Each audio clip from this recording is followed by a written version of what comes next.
think we have quorum now, so I'll ask Mr. Shelton to give us a highlight of the addendum agenda and the reasons for these items being placed there.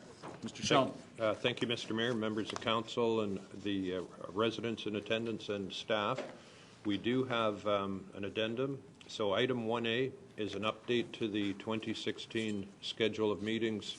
So that is for Committee of the Whole, council meetings, and site plan meetings. So there's been one change where the site plan and council meetings would be changed to June the 7th to accommodate FCM. Item 3 is revised Appendix A to Corporate Services Commission Report 2015-21 regarding the lobbyist registry for the N6 waste collection contract, and it is for clarification only. There are a couple of examples in there. No changes to the recommendations have been made, and it was distributed electronically earlier. Item 21A is an updated outstanding matters list to include an update on timing of the staff report respecting the splash pads townwide. Item 23 is the Community Services Recreation and Culture Report 2015-37 regarding the Magna Center lease spaces and potential fitness center. And on that one, Mr. Mayor, staff would like to do just a brief overview of that report.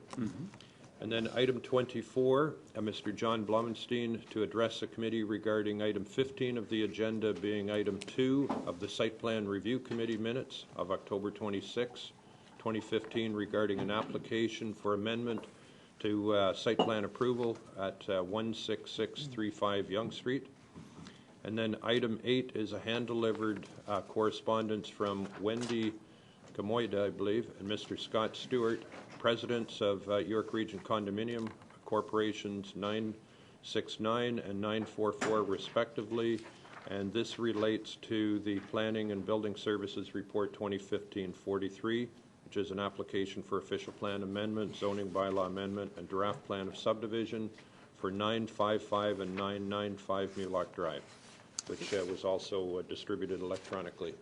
Any questions as to why these items are before you in the form of an addendum? So the latter item then relates to item 8. Yes, it does. Correct. Okay, good. Okay, good. Okay, good. Thank you. Thank you. Any questions? Thank you, Mr. Shelton. So we do have we've reviewed the agenda addendum. Could I have a motion, please, to add these items to our agenda? Councillor Kerwin. Second. Councillor Hampton. All those in favor? That's carried. Thank you. Are there any declarations of pecuniary interest? Regional Councillor. Thank you very much. I'm not actually going to declare a conflict or a pecuniary interest on this item, but I do want to just daylight that on item number 23, which is in terms of the recreation and the space at the Magna Center. Staff does reference on page 188 that they do not anticipate that this would preclude the town from exploring a partnership with the YMCA in the future, but they do reference the YMCA, and my wife does sit on the board of the YMCA as a volunteer. We are going through a review with Ethics Scan that's looking at these issues, and I'll follow that closely, but for the time being, I'll just recognize that my wife is involved in that organization, and this does make a reference to it, although it's not a decision about the YMCA in any way. Thank you. Okay, thank you. Any other declarations? Good. Being none. No presentations. We do have a deputation. Mr. Blumenstein, if you could come forward, please. We permit up to 5 minutes. And this is with respect to the site plan item number 24 on our agenda.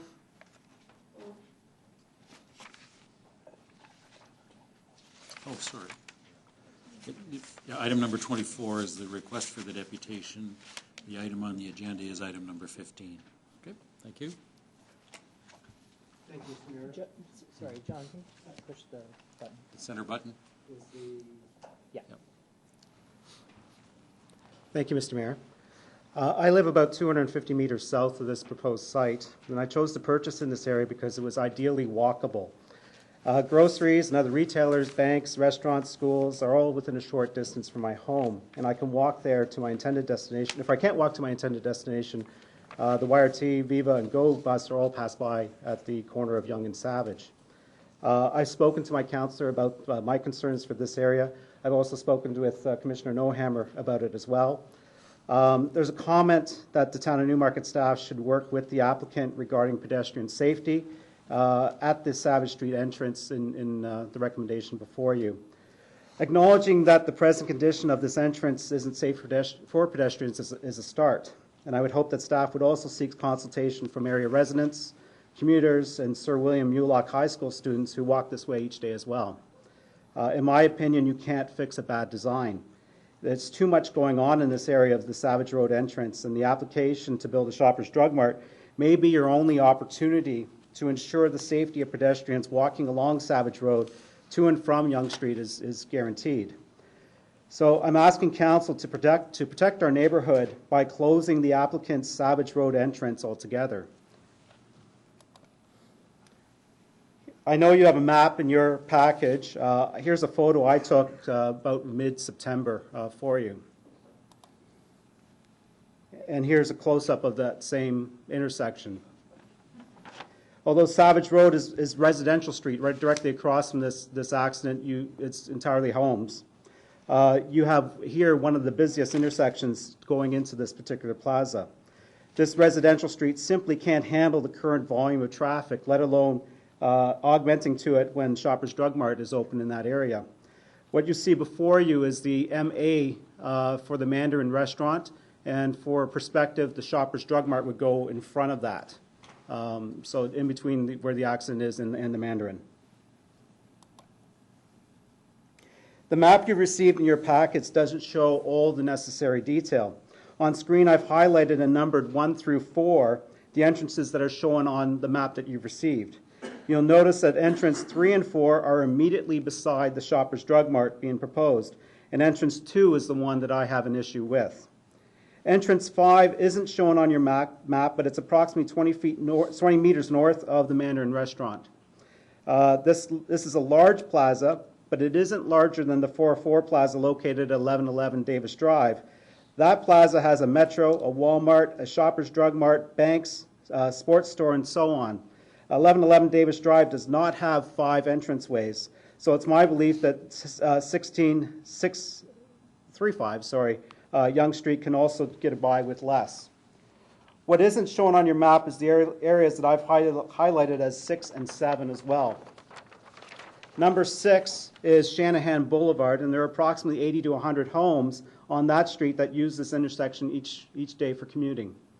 And item 7 is another plaza with a Savage Road entrance, complementing with 2 other entrances it has on Yonge Street. This plaza is 16599 Yonge Street. It has a bank, 2 fast food restaurants, and a Tim Hortons. It attracts a lot of cross traffic from drivers going through a drive-through and then exiting via exit number 7 on the map and going immediately left then onto the the entrance marked number 2. The distance separating the areas that I've marked as 2, 6, and 7 is maybe 5 meters. And there may be another 5 meters between 7 and the intersection of Yonge and Savage. Earlier this month, I emailed my counselor and the commissioner and to describe how my son was struck by a vehicle while he was walking in this area. A driver was leaving 16599 Yonge Street at the entrance number 7. She did not stop for the stop sign there.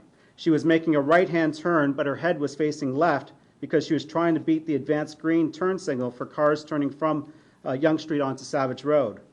And after she knocked my son down, she did not stop to see if my child was okay. She kept on, subsequently making a left-hand turn into the entrance marked 2.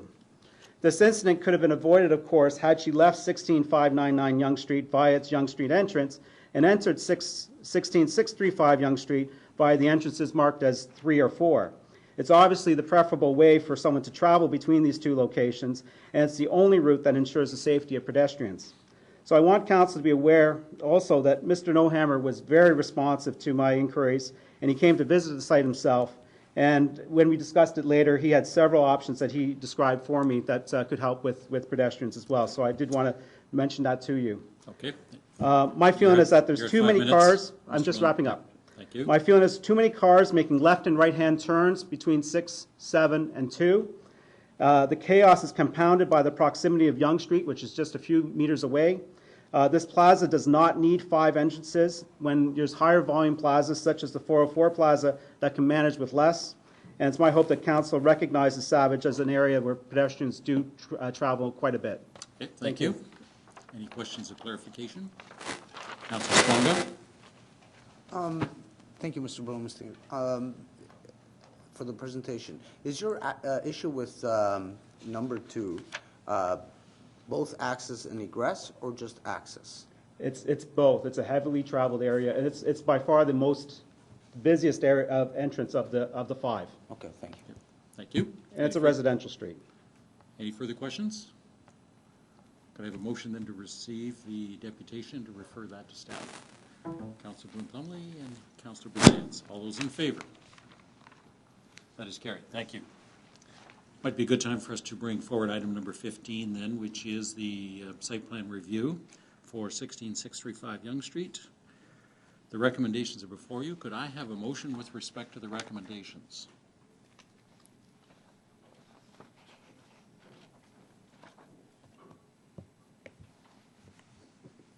Councilor Bloom-Plumley. Moving the recommendations? Yes. Thank you. Is there a seconder? Councilor Vague. Okay. Speaking to the motion as the mover, Councilor. Thank you, Mr. Mayor. We did have a conversation on October the 26th with the applicant during the site plan review, and we did make it very clear to the applicant, with it being our only opportunity, as our resident here has specified, to speak with the applicant with regards to making any changes to the condition and the safety of the entrances onto Savage Road, subsequently bringing our commissioner out to take a look and make some recommendations. I know that Peter has spent, along with staff, some time and resources in trying to find as many changes that we can make to the area. If the commissioner would like to share any of those now. Mr. Noheimer. Through you, Mr. Mayor. Certainly, some of the ideas that we saw at this driveway, and in particular the driveway that is to the south of, on the south side of Savage Road, at the plaza to the south, were visibility not only of the traffic controls, the stop sign, but also visibility of pedestrians by motorists leaving the entrance, leaving the access points. What we would like to do is approach the owners of the plaza to the south, and as well as through this application, try to bring forward improvements with respect to signage for motorists, again, improve visibility of pedestrians. And one other note is the sidewalk itself is discontinuous through the driveways. And what we would like to do is try to improve the situation where we extend the sidewalk across the entranceway in order to provide more of a visual indication of pedestrians walking on the sidewalk rather than motorists coming in and out of the access point. So those are some of the things that we're looking at, and we hope to address those as quickly as we can. Thank you. Thank you. And will that information be provided to both myself and the resident that's been here today? Mr. Noheimer? Yeah, through you, Mr. Mayor, we can certainly do that. Thank you. Okay. As the seconder, Councilor Vague? Well, comments. I believe that site prior to this application, for many years, even decades, as long as Plaza's been there, was a gas station, a Shell gas station. Pardon me? Sorry, I'm sorry. Yep. Yes, okay. Exactly. That's the point I'm making. And I imagine with all the traffic coming in there, this has been an issue for a number of years. So I'm glad we have the opportunity to address it with this new site plan application. But it has been an issue that's been in existence for literally decades, and as long as that community has been there. Okay, thank you. Any other comments? Councilor Sponga. Just a question to our staff, Mr. Mayor. As part of those discussions with both the applicants to the northeast and the plaza to the south, will there also be a discussion around potentially potentially close those, rather, not just necessarily a conditional site plan, but a discussion around the potential of closing and finding other points that could better address the needs of the applicant, or could still address the needs of the applicant, but curb some of the issues that we have around traffic. Mr. Newhammer? So with respect to the closure of the access points, that's not something we were considering with the applicant, or not with the owner to the south. With the owner to the north, that is part of an application that has been brought forward through site plan. And again, it wasn't something that we were considering in terms of providing suitable access for not only this particular site, but the entirety of the block. We're more concerned about trying to improve the safety of that access point. Okay, thank you. And just refresh my memory, please, Mr. Mulheimer. Is this intersection included in the rehabilitation of Yonge Street by Viva Next? I'm sorry, if you could repeat that? Is this intersection considered in the Viva Next project for Yonge Street, As far as design? as far as design? I'm not entirely sure of that, Councillor, but that's something that we can look into as well. Maybe through you to Mr. Shelton, do you know if that's part of the Viva Next project? I wonder if it's just that there's another opportunity there. Mr. Sheldon? Thank you, Mr. Mayor. I believe that the project does go down to that point, but the Commissioner can check in terms of the details of what improvements are being proposed in that area. Okay, thank you.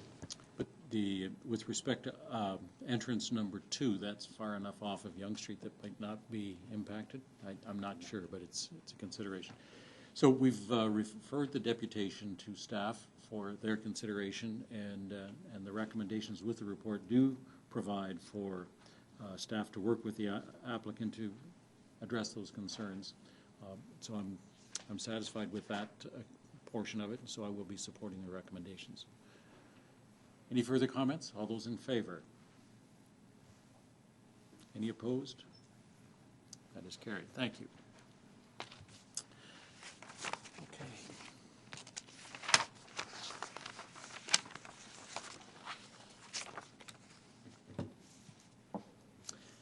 Next item then is consent items, and this is with respect to items 1 to 21, items number 23 and 24. I do want to be explicit, though, with respect to item number 19. If we deal with that by consent, we are actually adopting, or it's the intent, I believe, to adopt the operational team's recommendations, and that is that the recommendation be referred to the appointment committee. And that's the Heritage. Item number 7 of the Heritage Newmarket Advisory Committee. So what we're voting on, if we deal with that by consent, would be that the operational team recommendation would be adopted. So are there any items that need to be dealt with or that we wish to have dealt with separately? Councillor Broom-Plumley? Item 6? Item number 6. Item number 8. Councillor Bizans? 5, 7, and 9. 5, 7, and 9. Okay. Regional Councillor? 3, 4, and 12. 3. And did you say that 23 was a consent item? It is shown as a consent item, number 23. That is Magna Lease Space. So we could, I guess, yeah, 23. okay, 23, good. Okay. Any other items? Can I have a motion then to adopt items 1, 2, 10, 11, 13, 14, 16, 17, 18, 19, through to 22? And I'll second that.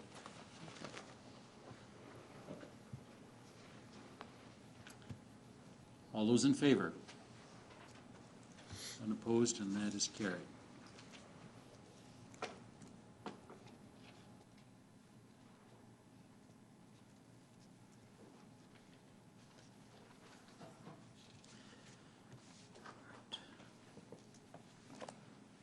Let's start at the very beginning. Item number 3.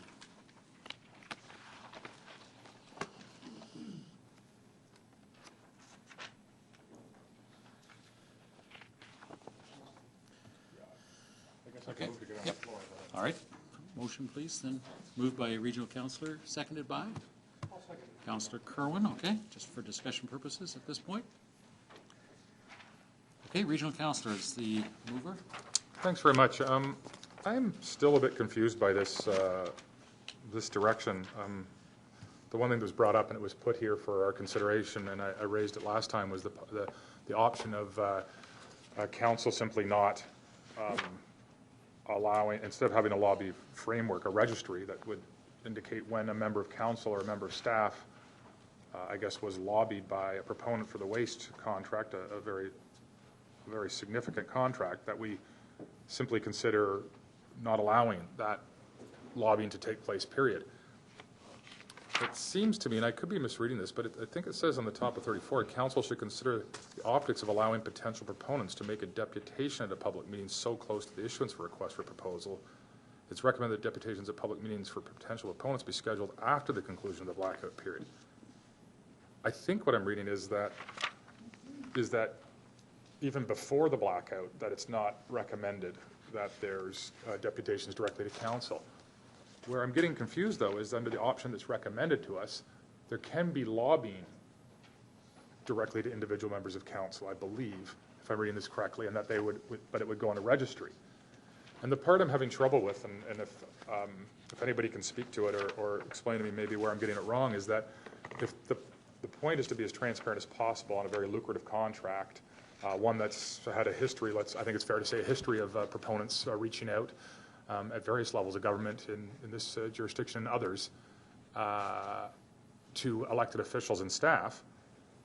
If the goal is to be as transparent as possible, I'm confused why we would say, no, as a proponent, you can't come and sit in a public forum where it's recorded and depute to all of council equally at one time prior to the blackout. So we're agreed that during the blackout, there's nothing either for lobbying or for deputations. But prior to the blackout, you can't come and speak to council as a group and say, this is our thoughts on the contract or why it should be tendered differently or whatever.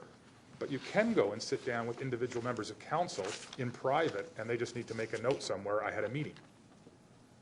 It doesn't, and I could be missing something, but that seems less transparent to me, and hence why I suggested perhaps the best route to go is to simply say, look, it's a very lucrative contract. Our procurement department will put out the particulars of this contract, and the proponents can engage in the contractual process of bidding.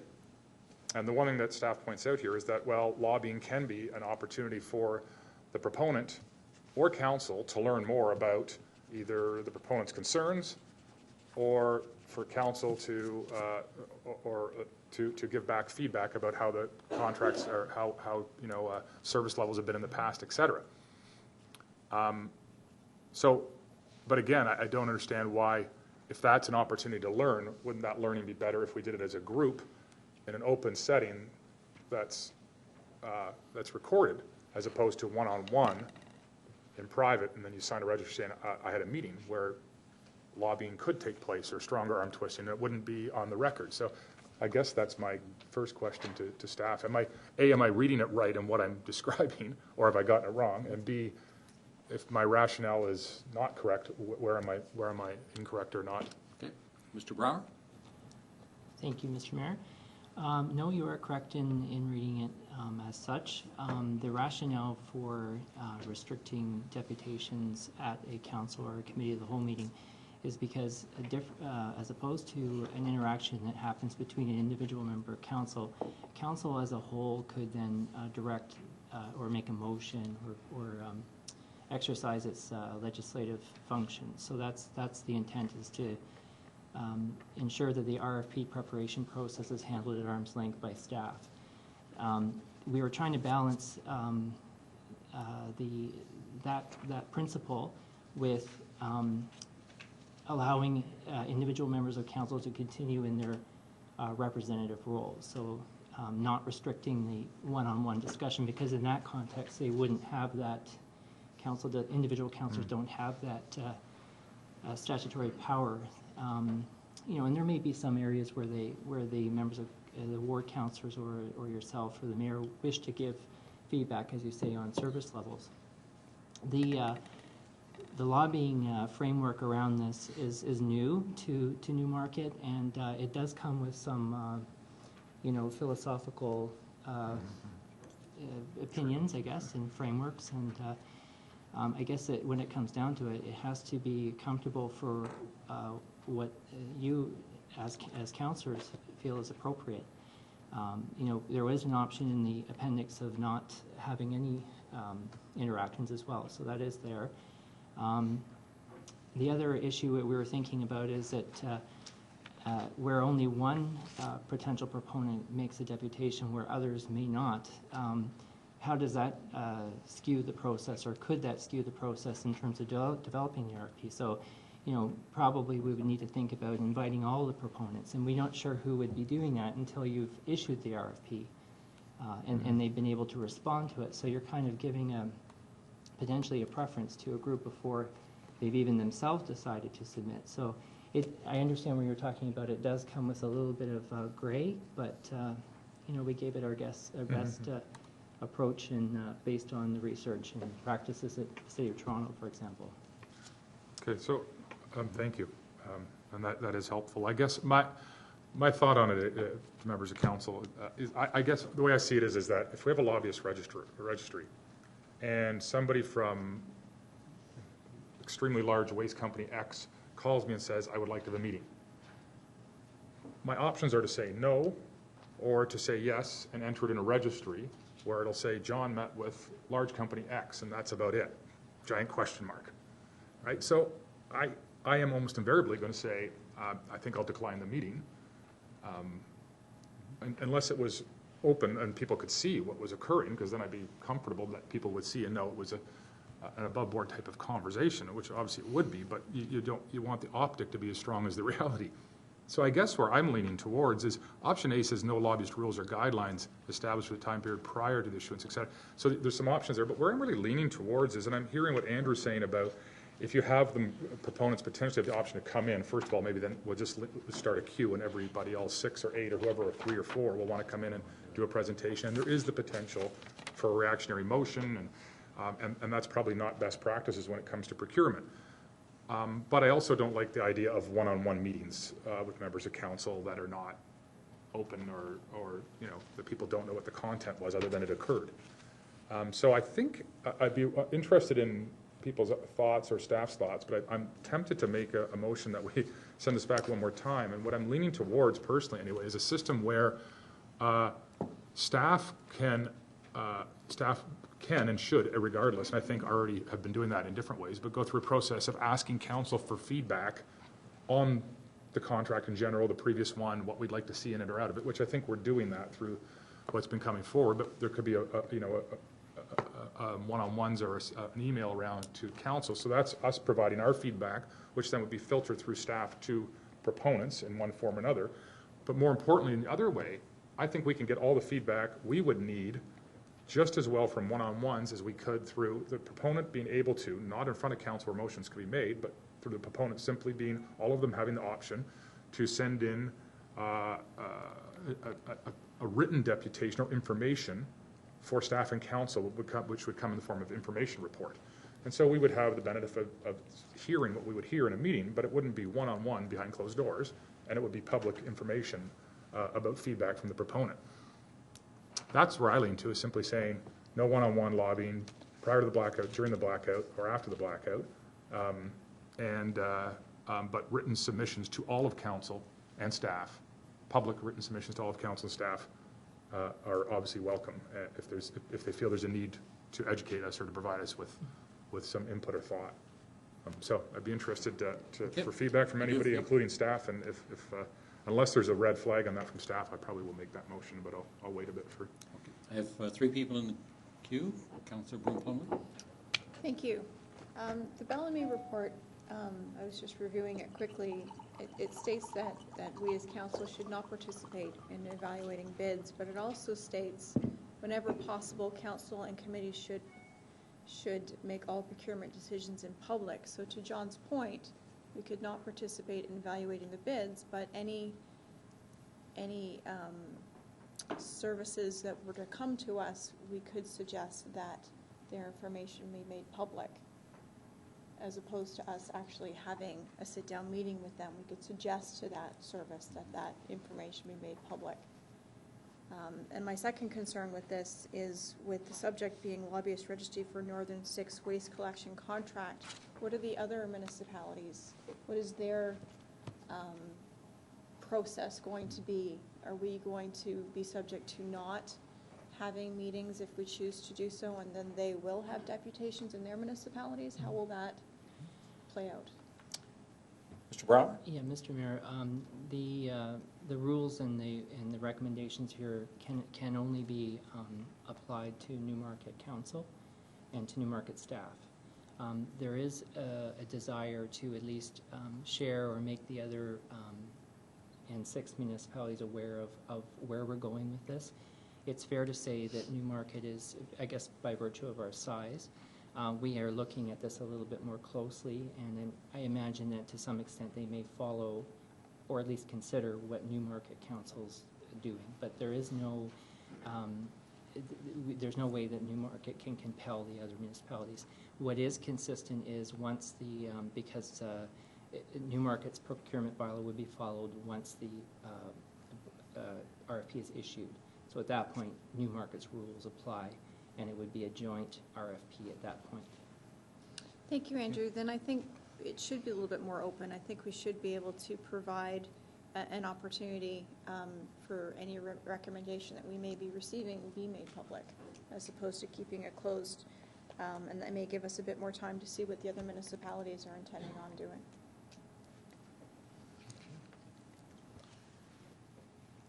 Councillor Spanca? Thank you, Mr. Mayor. I think Regional Councillor raises some good items, some good concerns. I think at the end of the day, I understand the legislative power of council as a whole versus that of the individual. But the legislative power of council as a whole is dependent on the individual decisions of those members of council. So the fact that it's all, I think, in good intent, the fact that we have a registry, lobby registry. But having said that, I think one of the points that Regional Council made earlier is like, says, yes, no, I do not want to have a meeting. Yes, I did have a meeting. That's it. It's left there. That might have a serious influence on that vote. So I think in terms of transparency, and I think that public process and so forth, and I think the point that was raised from the beginning is that, and I liked where Councillor Taylor was going, I would feel more comfortable if there was no, I mean, we could have a lobby registry for generally speaking, but that there'd be no lobbying to individual members of council through this process before or after the blackout, whatever it might be, but rather that all submissions made by interested parties be made in a public written submission to form an information report. Not that even that information should go privately to each individual, but that should be should form an information report that then goes to individual members of council. And if any members of council have a question on any of the specific presentations, then they can raise that information report at an upcoming committee of the whole. In terms of what the other municipalities are doing, I think Councillor Brown-Plumley raises some good points, but again, going back to where I'm coming from, I think it becomes an issue of really personal ethics, whether you decide to meet somebody who is involved in bidding into a contract of this proportion. I, for myself, of course, I would feel with abundant caution, I would say no to any meetings. But I think that should be just standardized somehow, and we should say basically no, there is no meetings with individual members of council. There are no deputations prior to council, and any submission be made publicly to staff, and that can form an information report and then comes back to committee of the whole if any members of council wishes to do so. So that's where I'm going. Thank you. I'm looking forward to what the amendments Councillor Bay? do you want to propose? Thank you very much. I think I'm in sync with most, if not all, members of council, where I very strongly support the regional councillor's recommendation that there be no one-on-one lobbying, as opposed to just acknowledging that you've been lobbied. Also, I'd just like to say that This is a service that touches all residents, and if we know from the calls that we receive, this is probably next to speeding, the second most frequent concern ever brought forth for residents, because it's very important to the town, it's very important to residents, and as much as possible, I'd like to open up this this process to the residents too. I do understand our clerk's position. I actually agree with it that perhaps in a council setting it's not appropriate to have the deputations, just in case we, thoughtlessly or with the best intentions, we do something to influence that process. However, I think we do have an option of having those waste management companies who wish to be bidding on this contract to come and do a short presentation in a workshop format where we cannot pass motions. We just accept it. We can ask questions. That's certainly possible. Also, in a workshop format, the public is invited. I'm not sure if the public is invited to participate and ask questions. However, they certainly can be an open process and allow each proponent to come forward, make their best pitch, if you will, and we can ask questions, but we cannot make a decision in that workshop. And I think it'll just open a window to the public, to our residents, on how we go about making these fairly significant decisions that do cost a fair amount of dollars and really do touch residents and do affect people's quality of lives. So perhaps when something comes back, if staff can explore that workshop option, or you may have comments on it now. Thank you. Councillor Kerwin, I didn't see you in the queue, but you were the seconder, and I should have asked for your comments earlier. My apologies. Yeah, I seconded this motion because I want it to be as transparent as possible.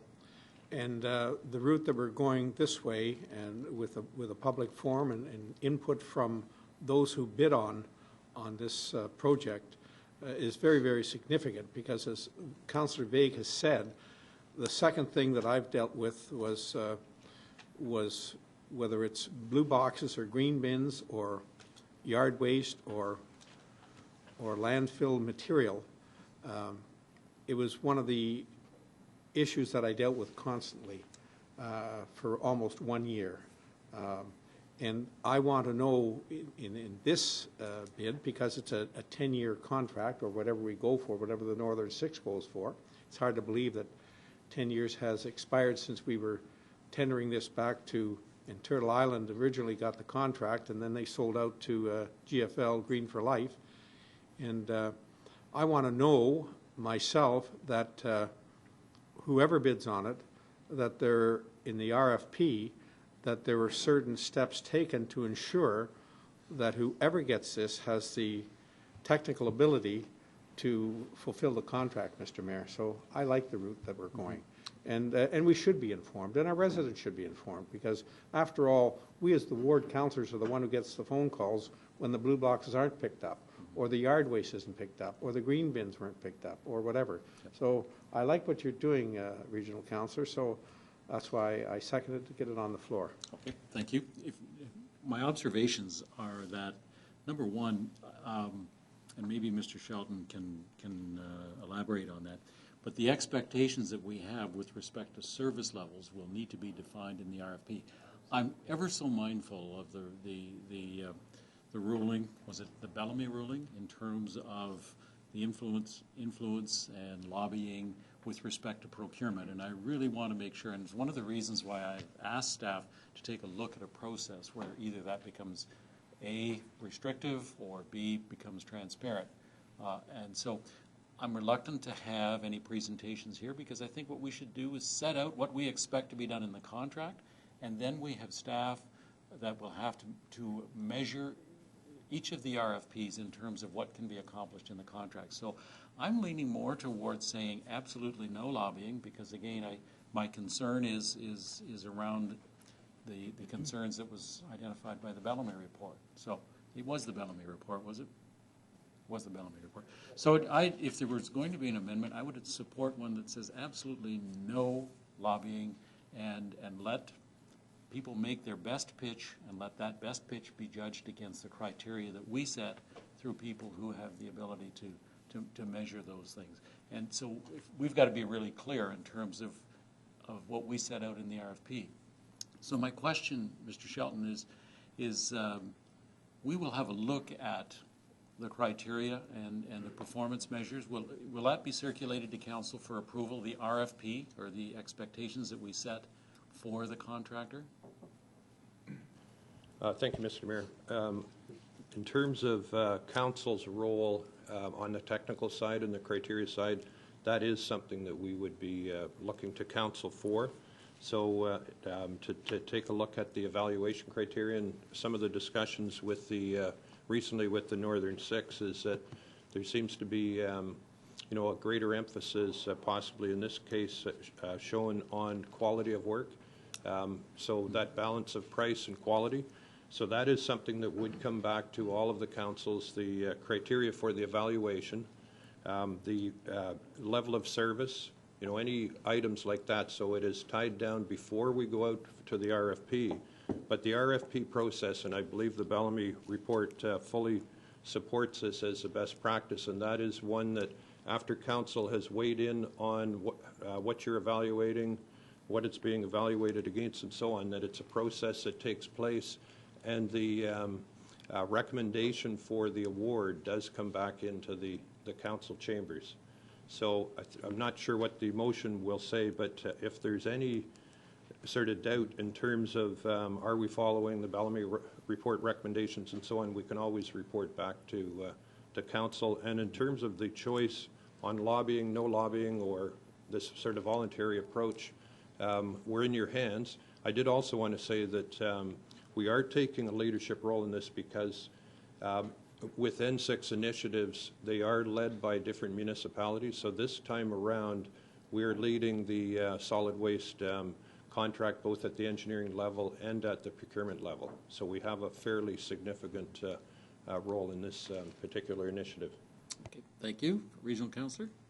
Thanks very much. To the points that were made, and I fully understand what Councillor Vega and Councillor Kerwin, we've all received so many emails related to waste collection over the years that we know this is incredibly important to the residents. So I think we do have to have a feedback process. I think having a workshop where they can pitch us, so to speak, and that's how they will see it, is probably not the way, simply because they'll all want to come in and they'll all think they're pitching us, but they're not. I mean, we're going to set criteria early, and then council is out of it. It's a point process. It's an objective process led by staff that will land at a procurement decision. And if you don't do that, you're going to get sued.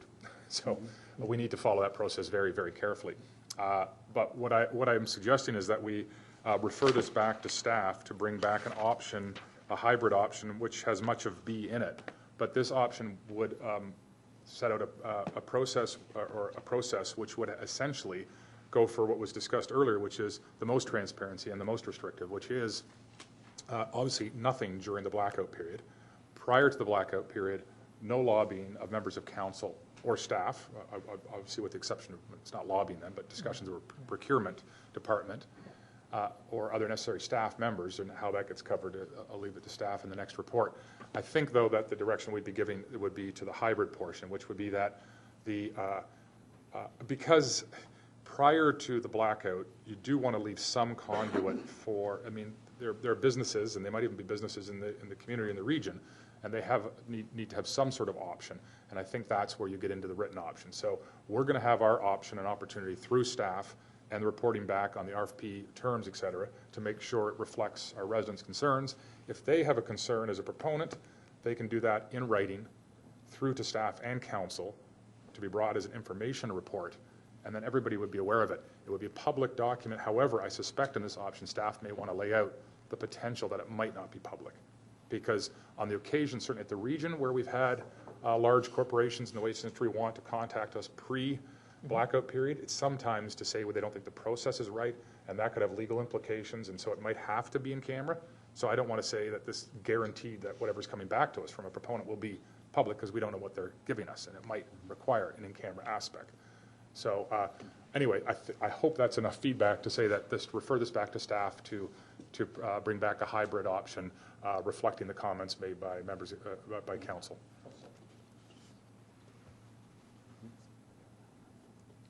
Oh, and would that capture deputations, the request? Yeah, Would not be permitted? Yeah, I think all communication should be in writing only. I don't think we should have deputations or workshops. I think, first of all, we'll just be encouraging them to come and try to convince us of something that we don't play a role in, which is the outcome of the RFP. And I mean, but if they have concerns about process, and before the process is finalized and before the RFP terms are finalized, which we do have a role in and we will make comments on, they have the option of addressing that in writing. Could I just clarify, Mr. Shelton, is there something in the procurement process that would enable those contractors, if they had a concern about process, to surface those issues within the procurement process itself, without needing to bring that to council? Mr. Mayor, I just missed the very end of what you said. Has a different...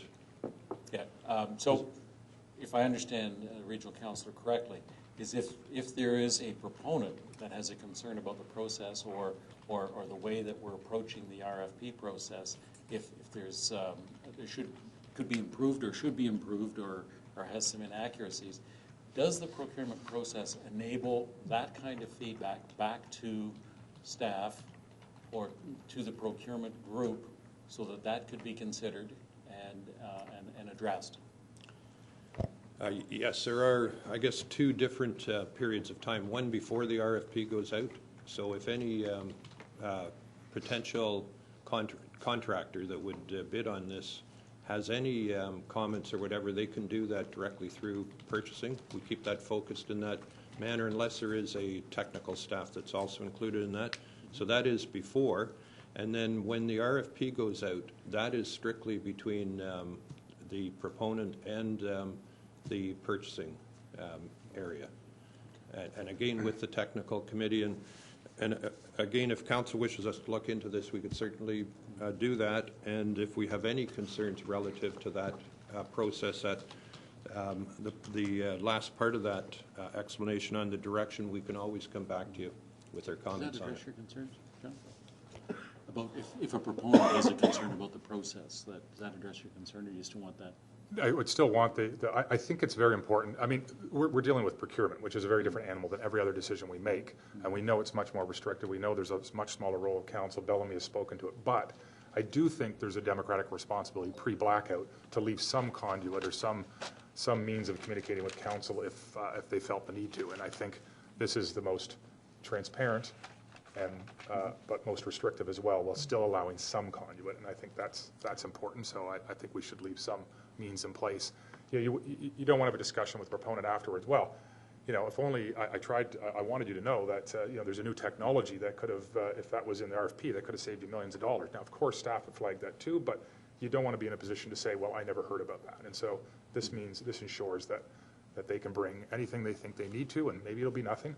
But I think what I like about this is it leaves communication open, but it's more transparent, it's less direct, and frankly, in terms of a lobbyist registry, it's an unneeded.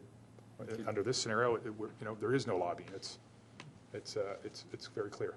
Okay, thank you. I have Councillor Kerwin, then Councillor Sponta.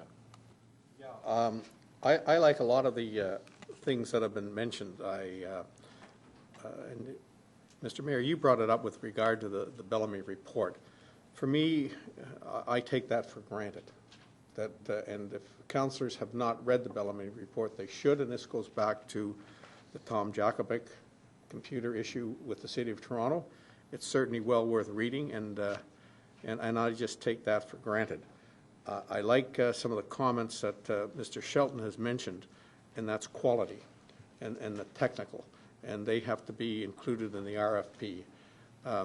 This is a massive RFP that will go out. I believe that 10 years ago now, it's hard to believe that when we went out then, it was like, I think, a contract for the Northern Six of $60 million. Now, that's 10 years later, so we're probably looking at $90 million. I have no idea. But the region has grown. Don't give the contractors any ideas. No, not at all. I have no idea what the figure would be, but I just put it out to the public that this is a massive RFP that's going out, and when it comes back and it's finalized by the Northern Six, all the Northern Six have to work with it, but not only that, all members of council have to work with it. And what I want is quality over the lowest bid, and that quality involves staff treatment, staff that's employed by that company and the technical, whether they've got the quality of the trucks and the disposal of whatever they're collecting, that has to all be in place. And I thoroughly agree with Regional Councillor Taylor, is that it must be as transparent as possible, but we must be as informed as possible. So when it's all over, we can't say, well, I didn't know about that. I didn't know about this improved technology that this company had that the other one didn't have that could save us. So I think it's an educational process for all of us. And I love that. I love being informed. I don't want to go in there and be shorn like a sheep, and then 2 years down the road, all of a sudden I've got 2 weeks of no collection because the trucks couldn't operate because they were outside and not in storage, and the blue boxes or green bins were not picked up. So I think it's a great process that's coming forth here through discussion of council and staff. So we have to be satisfied. Good, thank you. Councillor Sponga? Nothing, I was just wondering, in terms of process, Mr. Mayor, we have a motion on the table. I just wondered if this was... Yeah, I was going to come back to that. I just wanted to be clear on what was being proposed as the alternative. I'll withdraw the original motion. Okay, and Councillor Kerwin? Okay, that's okay. And now the alternative, yeah. Go ahead. So the alternative motion would be to refer this back to staff to bring back a hybrid option based on B, I believe it is, that would reflect and incorporate the comments of council today. I'll second that, Mr. Mayor. Thank you, Councillor Kerwin. Any further discussion? Again, and I just want to go to Councillor Kerwin's comments. This is a very substantial commitment, substantial, and abundant caution is being recommended, and it's out of that and the desire for transparency that I'll be supporting it as well. Any further discussion? All those in favor? That is carried. Any opposed? Okay, thank you. Next item is item number 4. I'll move it. Yep. Regional councillors moving the recommendations. Is there a seconder?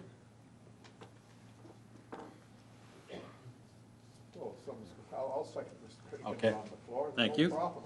All right. Okay, regional councillor, speaking to the report. Thank you very much. Speaking of substantial commitment and abundant caution, Mr. Mayor, I thought we'd turn our eyes to the town crier.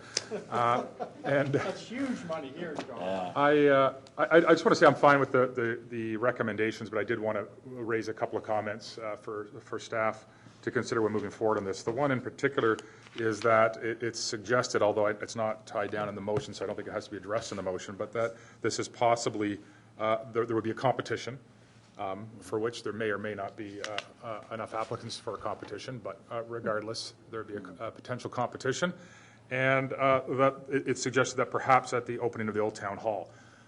And I just would suggest that both of these auspicious occasions, the town hall and the selection of the town crier, are perhaps too great in of themselves to be blended together. And so I'm suggesting that perhaps staff could look to having that competition or potential competition at a different time in a different venue. And if other councils disagree, I guess we can hear that. But I think that we could manage that at some other time and some other location. The other part I wanted to raise was the importance of, and it may be what is being alluded to in the volunteer contract, but I think it's very important that we have a very clear understanding of how a town crier's participation in community or town events is initiated, who initiates it, and that everybody, before we enter into this volunteer contract, agrees to that process, whatever that process may be. And is that what's anticipated by number 2? It is? Okay, thank you. Those are my comments. Thank you. Councillor Kerwin is the seconder? Nope. Councillor Sponga. Yeah, I wonder if the mover and seconder would consider what I consider a friendly, I would think it's friendly, an amendment that between now or the decision of council, when this item is ratified by council, and the actual competition, that we don't get into a situation like, for example, the Christmas parade, where we have a couple of town criers show up, and so that perhaps anybody that registers for the application for the competition should not be participating in any town criering until such date of the competition. I don't think it would be fair to any of the other potential competitors that may want to register later on, closer to the date of the competition. Just wanted to be completely transparent, Mr. Mayor. So make no that we further follow crying until the public competition. process. And I'm not sure how the Bellamy deals with this, but No, okay, all right, I hear what you're saying. So, Regional Councillor? I'll accept that as direction to staff to do their best to manage that issue, but I'm not sure we can control, and I don't want us to go about creating requirements for something that this volunteer nature that people have to sign off. I mean, we don't even know when it's going to start. That might be before or after, so let's just ask staff to do their best to manage that. I'm okay, as long as they don't get it. Okay, thank you. Any further discussion? All those in favor? Any opposed? That is carried. Thank you.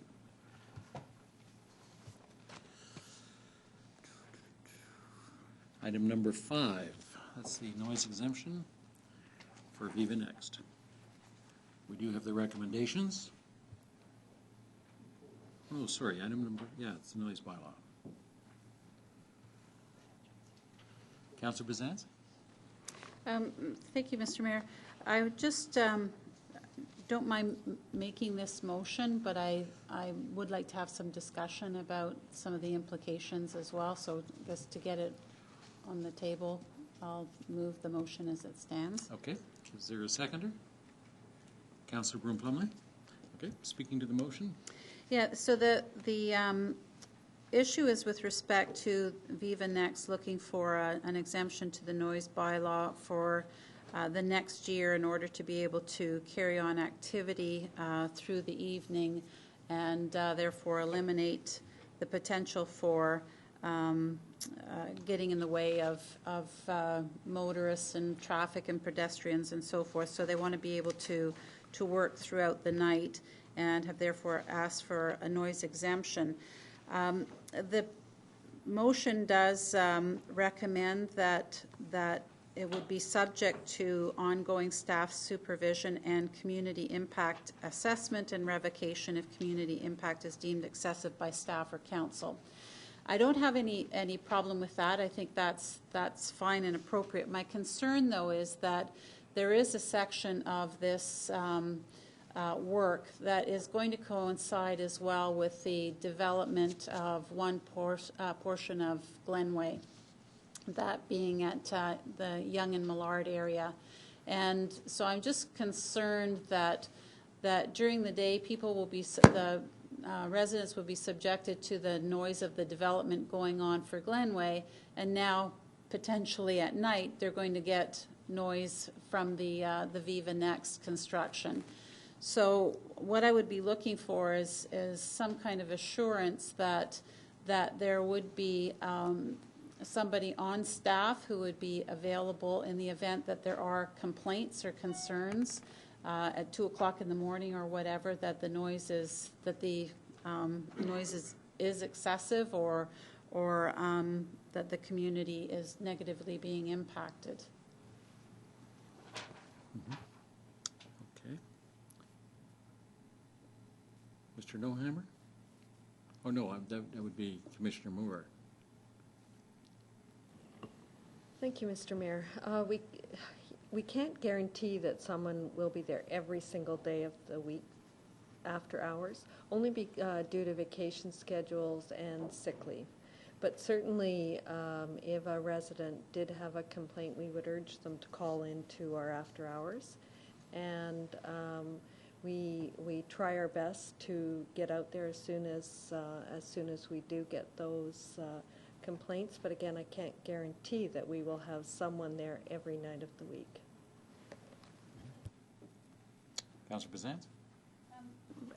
Perhaps through you, Mr. Mayor, also I'd be interested to know what the experience was on Davis Drive when they were working overnight, and particularly in residential areas.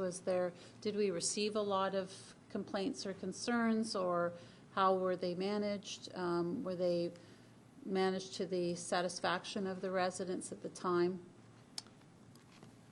Commissioner Moore? Mr. Mayor, I'm not aware of any complaints, so I'd ask the director whether he is. I personally don't know of any. Mr. Brower? I'd have to confirm with the bylaw manager. But I was going to add that there is always a site supervisor that we are in touch with when these works, and we usually get advance notice prior, say the week prior, which is part of the protocol that they follow when they're doing their construction works. I don't know specifically, but there is that point of contact, and that's who we would be dealing with as bylaw staff in addressing those concerns. So there's always someone that's, you know, supervising those works. And as I say, because it is Viva Next, they've been very good with their communications to let us know if there's something that is out of the ordinary. Okay. Councillor Broom-Plumley is the seconder. Thank you, Mr. Mayor. I'm in support of the recommendations here. I just had a question. Christina Bazance alluded to it.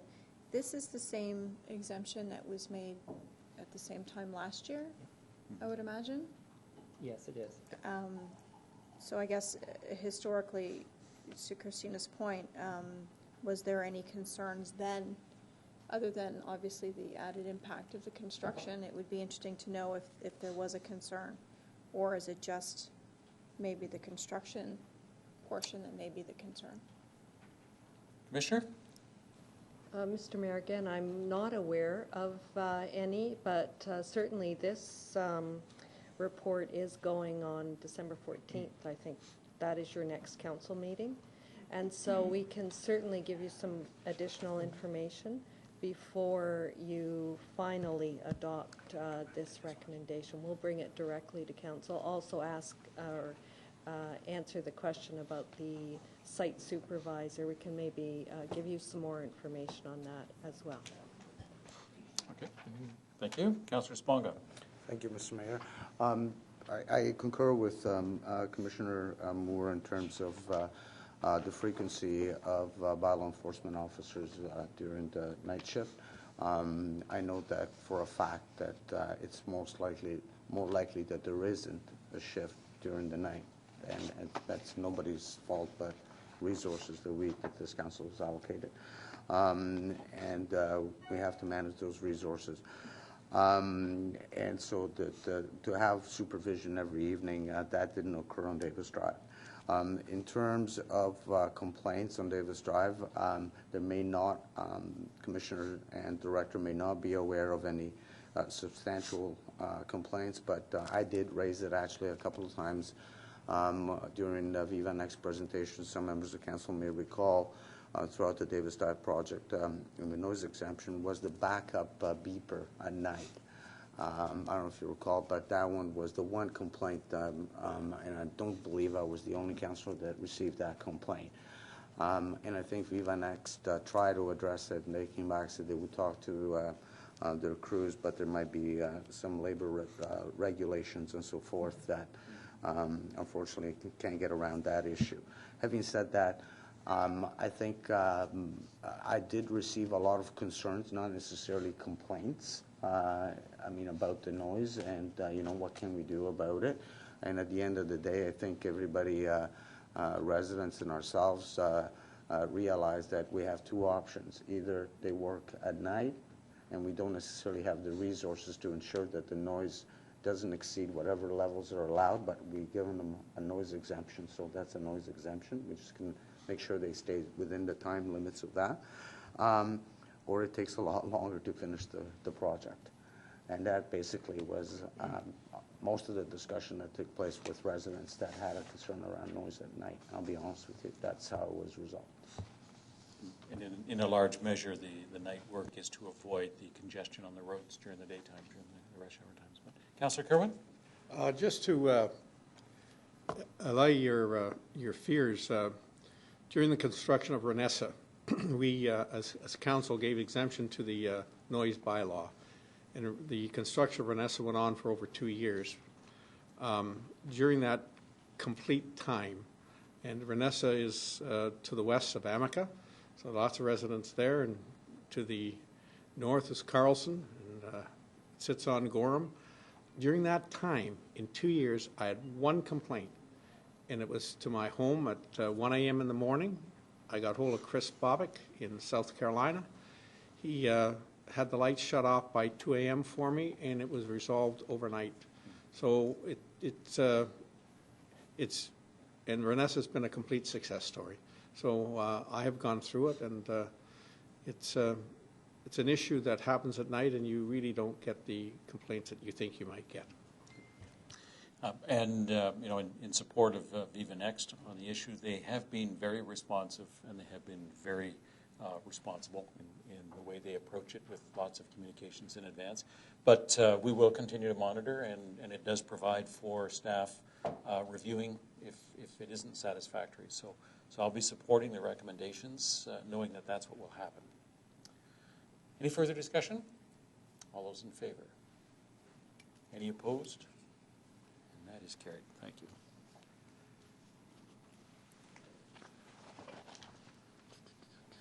Next item is item number 6. Oh, before we go on to item number 6, I'd just like to come back to item number 3, and I think timing may be a bit of an issue, and that this further report, we did refer this report regarding the lobbyist registry back to staff, and given the number of meetings that we have, I think that timing might be an issue, and that we might want to bring this back to our council meeting in December. Mr. Brower, you alerted me to this. Maybe you can clarify. Sure, Mr. Mayor, just to give effect to the intent behind the whole process, it makes sense to have this in place before the end of the year. So December 14th, we could aim to bring a short report. Probably won't provide a lot of extensive background, but it will focus on council's direction today to give effect to it. Okay, so that was just a matter of timing. Thank you. Item number 6, and this is the trail to Yonge Street, from Yonge Street to Reedus Avenue. There are recommendations. Could I have a motion, please? Councillor Broom-Plumley. I'd like to move the recommendations. Okay. And do we have a seconder? I'll second that. Councillor Kerwin. Okay. As the mover? I'm fine with the recommendations as stated. I just have a couple of questions and some recommendations, perhaps. With regards to the public staff organizing the Public Information Center, I just want to ensure that lighting and the entrances are included in that public information session, and perhaps the condominium corporation, if they have one, could maybe have the opportunity to have some say in that as well. Also, with regards to item 3, the process for the residents associated with the land transfer, I want to make sure that that process is fairly seamless, that they receive what they need to assume the 2.7 meters of property. And my next question is, if you don't mind, Commissioner, maybe you could go over in some detail the increase. There's a significant increase between option 1 and option 2. I understand myself with regards to the LID and the different things that you're implementing here, and I'm in support of, but for the sake of the residents, they may not quite understand how all of that works. Mr. Nohammer? Thank you. Through you, Mr. Mayor. So you have before you 2 options for implementing the trail between Reedus Avenue and Yonge Street. So option 1, which is approximately $160,000 less than option 2, would not have the benefit of low-impact development design features, and that has to do with the way stormwater and rainwater drainage is captured and reintroduced into the groundwater infiltration. Option 1 further would have less ability to provide conveyance to the rears of the rear lots of the adjacent townhomes because it would have to introduce drainage swales, which would take up part of the cross-section. And so that is the basic difference between why option 1 and option 2 cost different. We did recommend option 2 from a staff perspective just to be consistent with our objectives to promote environmentally sustainable solutions. And in response to Council's earlier direction to consider optimizing the conveyance to the adjacent property owners and also provide opportunities for landscaping, lighting, and other amenities in the trail area. And if you could just explain with the permeable pavement how it needs to remain clear at all times? Yes, so with option 2 and the porous concrete that would be used to provide the ability for the rainwater to infiltrate the ground rather than overflow and be caught in the adjacent drainage ditches. This is a media that absorbs water. It's porous, and that water would be contained within a gravel bed or a permeable granular bed underneath the trail, and then allowed to slowly percolate down into the ground. That porous surface will need to be cleaned and swept periodically, but no other significant form of maintenance is required with it, other than periodic cleaning and vacuuming.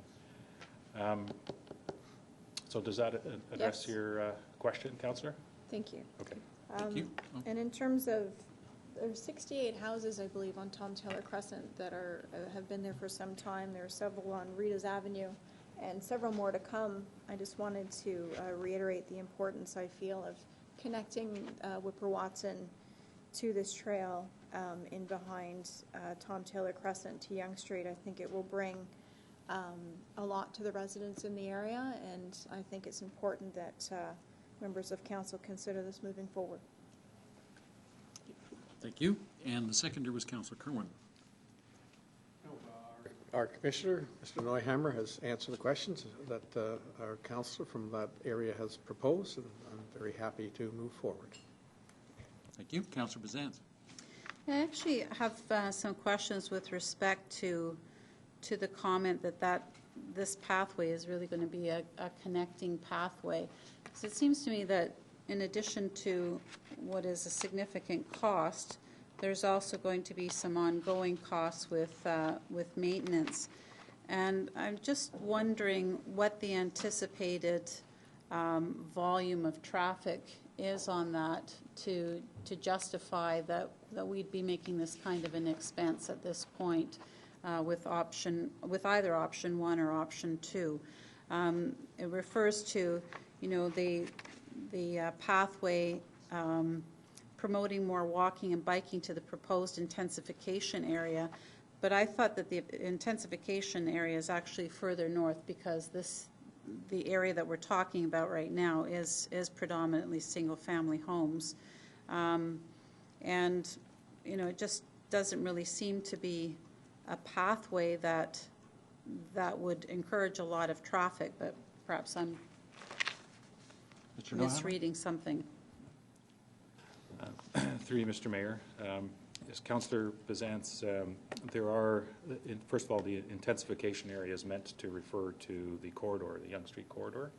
So from the area, the established residential area to the west, all the way over to Bathurst Street, those residential areas would benefit from being able to access Yonge Street and the amenities on the commercial corridor, future intensified corridor of Yonge Street, transit, and in a more direct fashion from the community.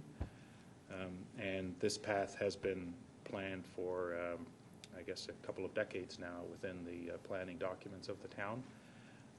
The land has been provided through orderly development of the communities and subdivisions, and so the number of users of the trail would come all the way over to Bathurst, more principally closer to Yonge Street in those subdivisions as they access Yonge Street, but it is an east-west connection right over from Bathurst.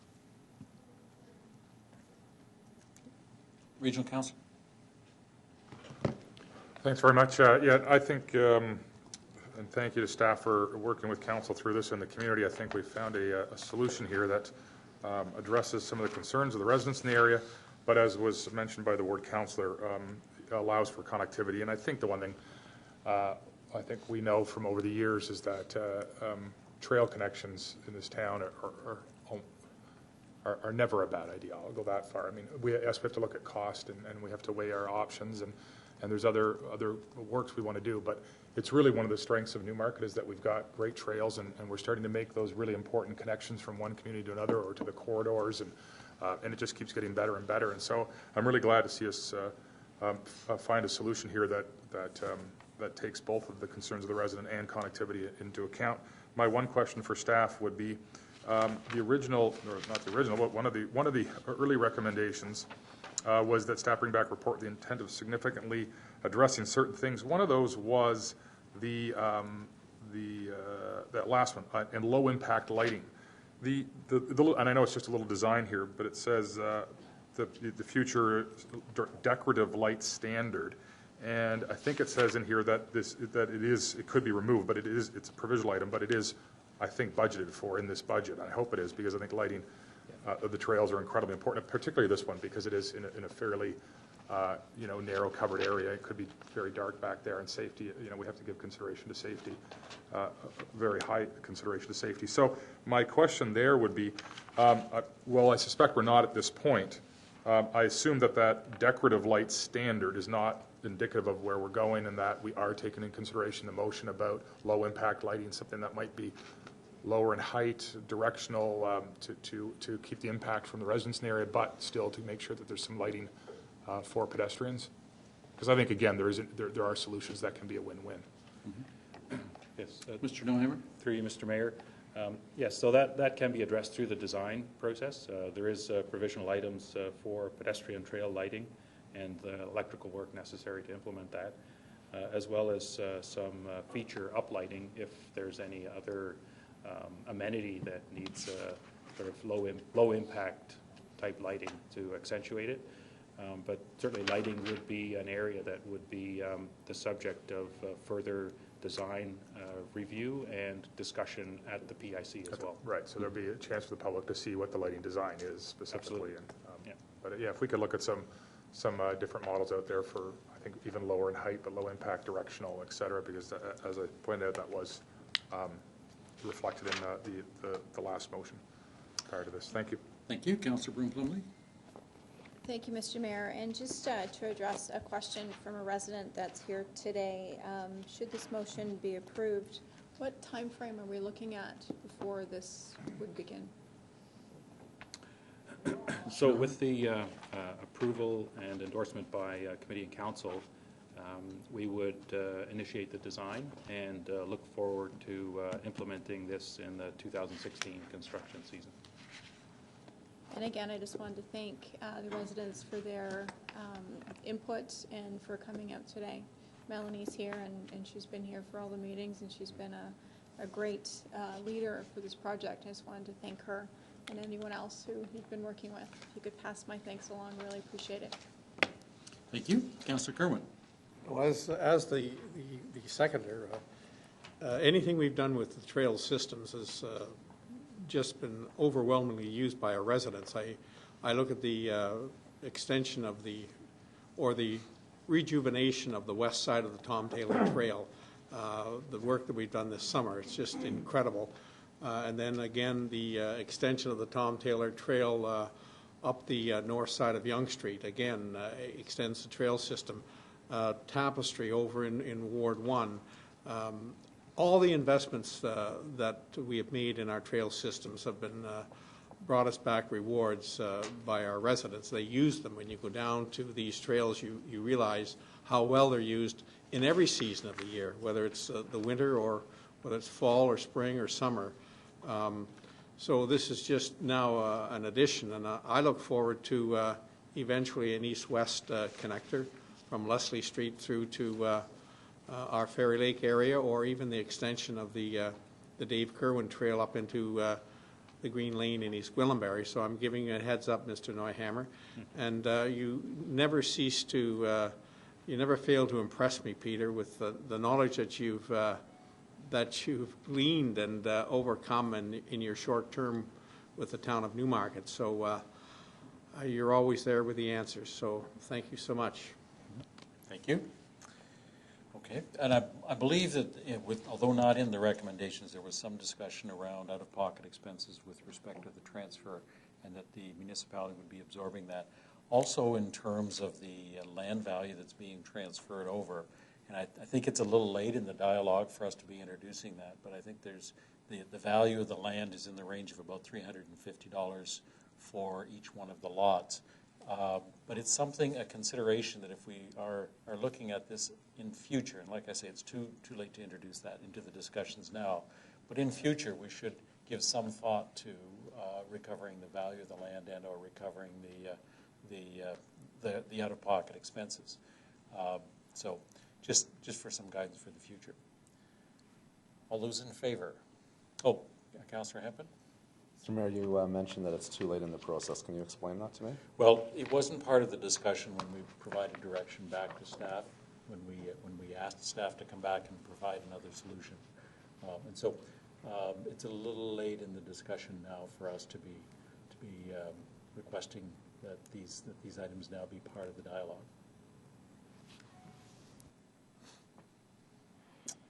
But I think it'd be good guidance for us in future, just as a heads up. All those in favor? Any opposed? It still carries. Thank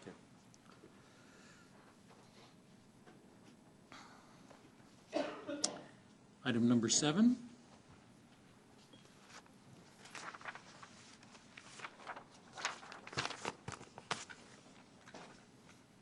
We do have recommendations. Councillor Bazance? Yes, I'd like to recommend an amendment to 7AI1.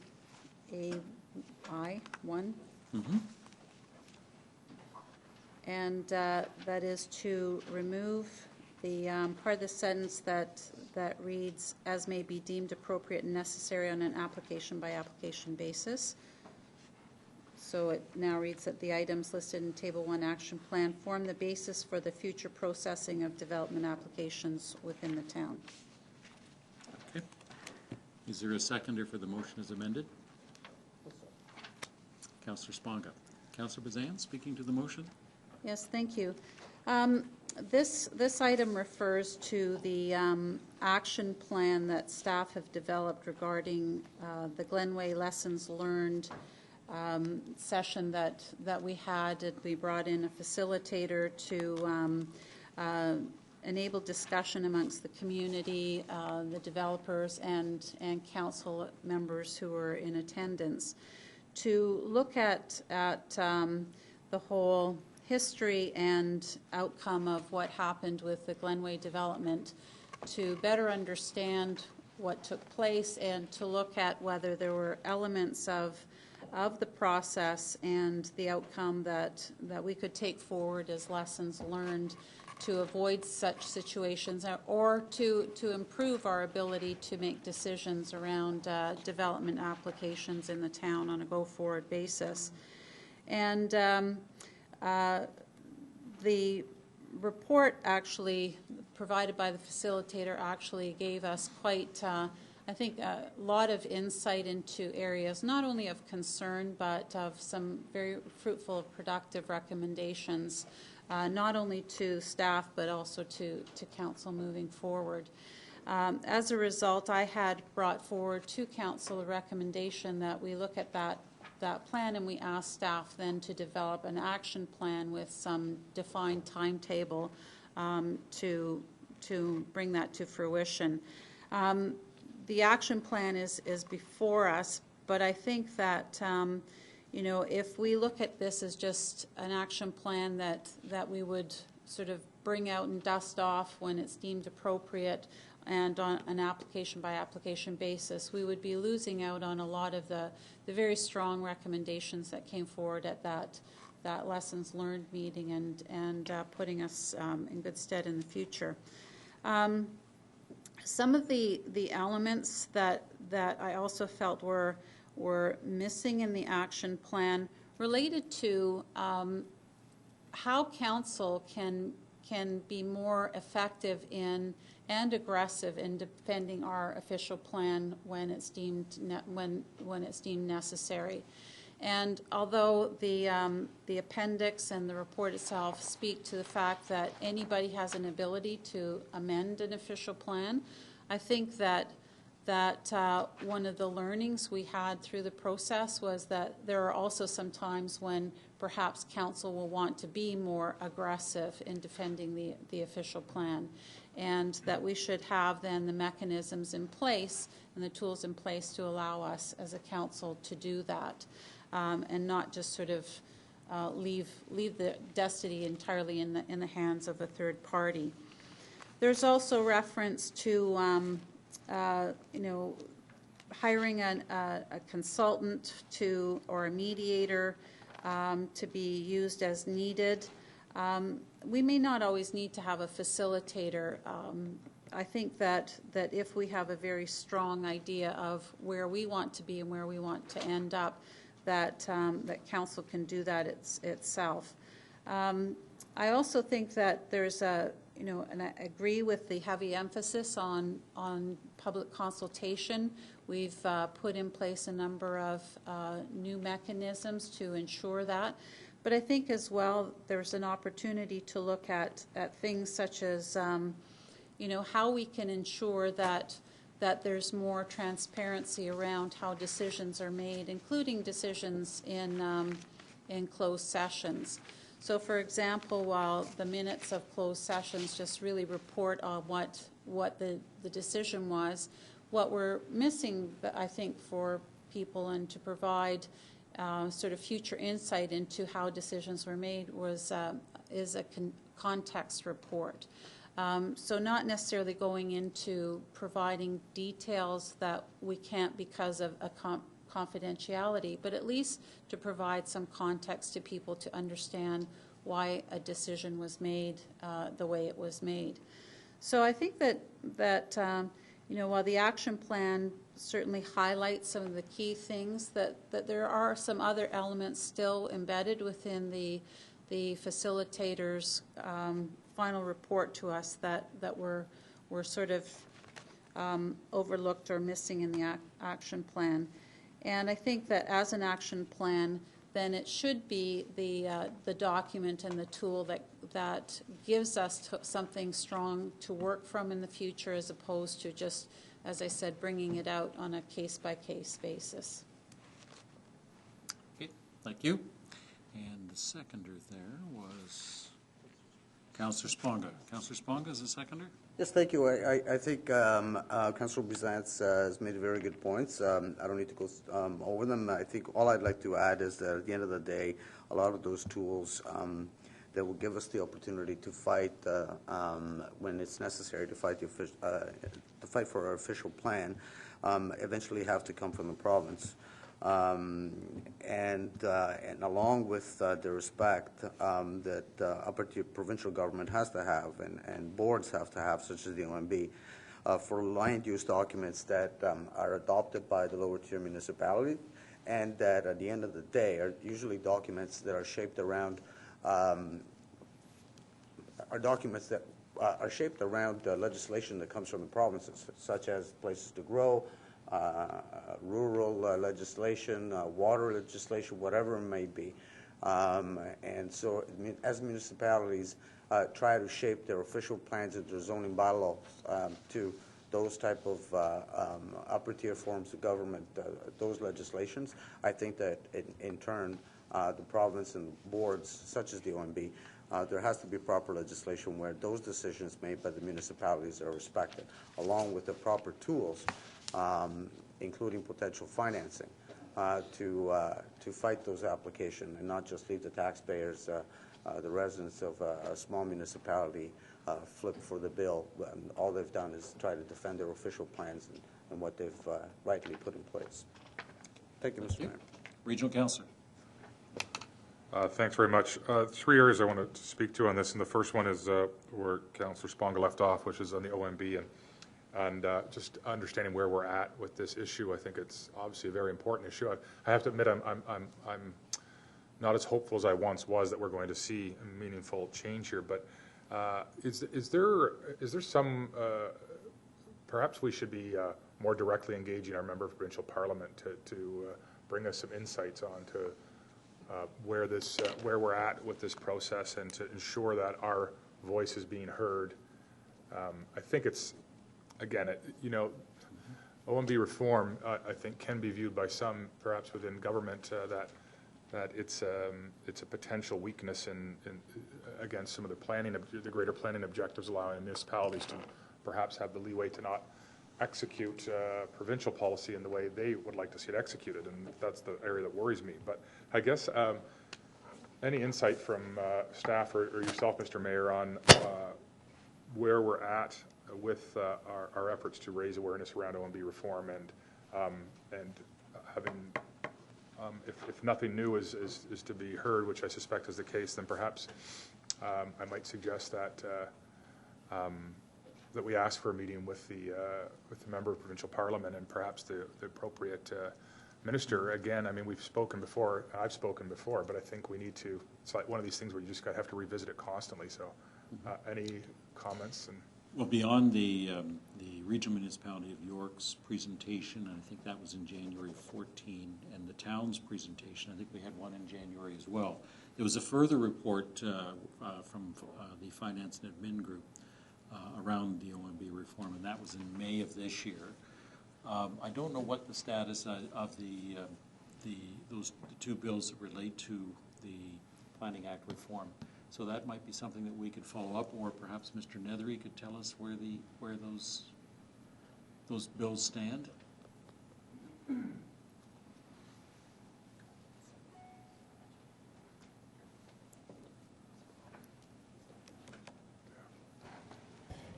I feel like a little guy sitting here. It's as far as I know, third reading has not yet been proffered on it, Mr. Mayor. So I guess that will be the teller of that story. I did note recently that there has been a new chair given to the maybe Andrew can help me with the title, but it's the organization that looks after all the tribunals, including the OMB. And I'm optimistic that the new chair, it happens to be Bruce Kruszelnicki, who is a colleague and former planning professor and also a former member of the OMB. So, there might be something positive coming out of that as well. So, thank you. I guess I'd like to just ask, perhaps, Mr. Mayor's asked staff to explore, or your office to explore, Mr. Mayor, some options for perhaps, I don't even know if we can or what the protocol is, but reaching out to this new chair, to our MPP and applicable ministers, minister or ministers, and just I think it's one of these things where I know we've made our voice heard in this, but you need to make your voice heard often on this, and so I think it's probably this is a good reminder time to reinvigorate our position and maybe reach out to some of our colleagues in other communities to look at options for doing so. Okay, thank you. I believe there's also a position that was put forward by AMO, and that was circulated to members of council. If not, I can recirculate that as well. I'd like to just ask about two other areas in relation to this. One is, I believe during the process with Glenway, there was, at some point in the process, on the town's website, a dedicated space. Is that correct? A dedicated space to the Glenway issue, or was there not? I'm trying to recall. Sure. And there is now, yeah. Was it from the start, or what went into that space? Is there anybody able to answer that?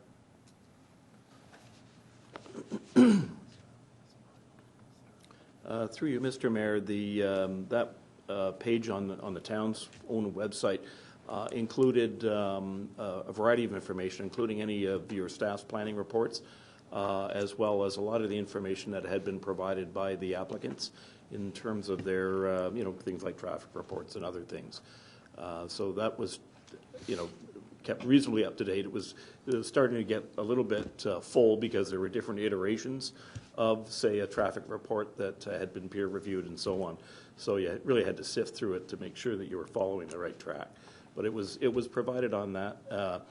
At that moment in time, of course, we now have the new website, which is AODA compliant, which means that a lot of that information is no longer there because it wasn't in a form that complies with the AODA.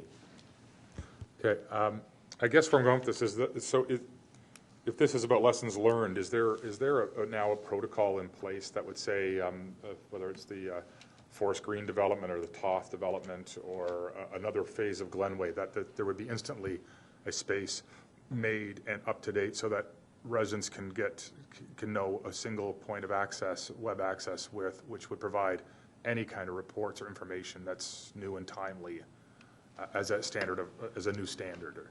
Through you, Mr. Mayor, we have for some time actually put all planning reports on there, so that's usually the best trigger because it provides a bit of an analysis of the information that's coming in. Unfortunately, because of that AODA compliance issue, we're not able to put the full gamut of reports on there currently. What we do is make reference to them and invite the public to get in contact with us, and we can happily provide that to them.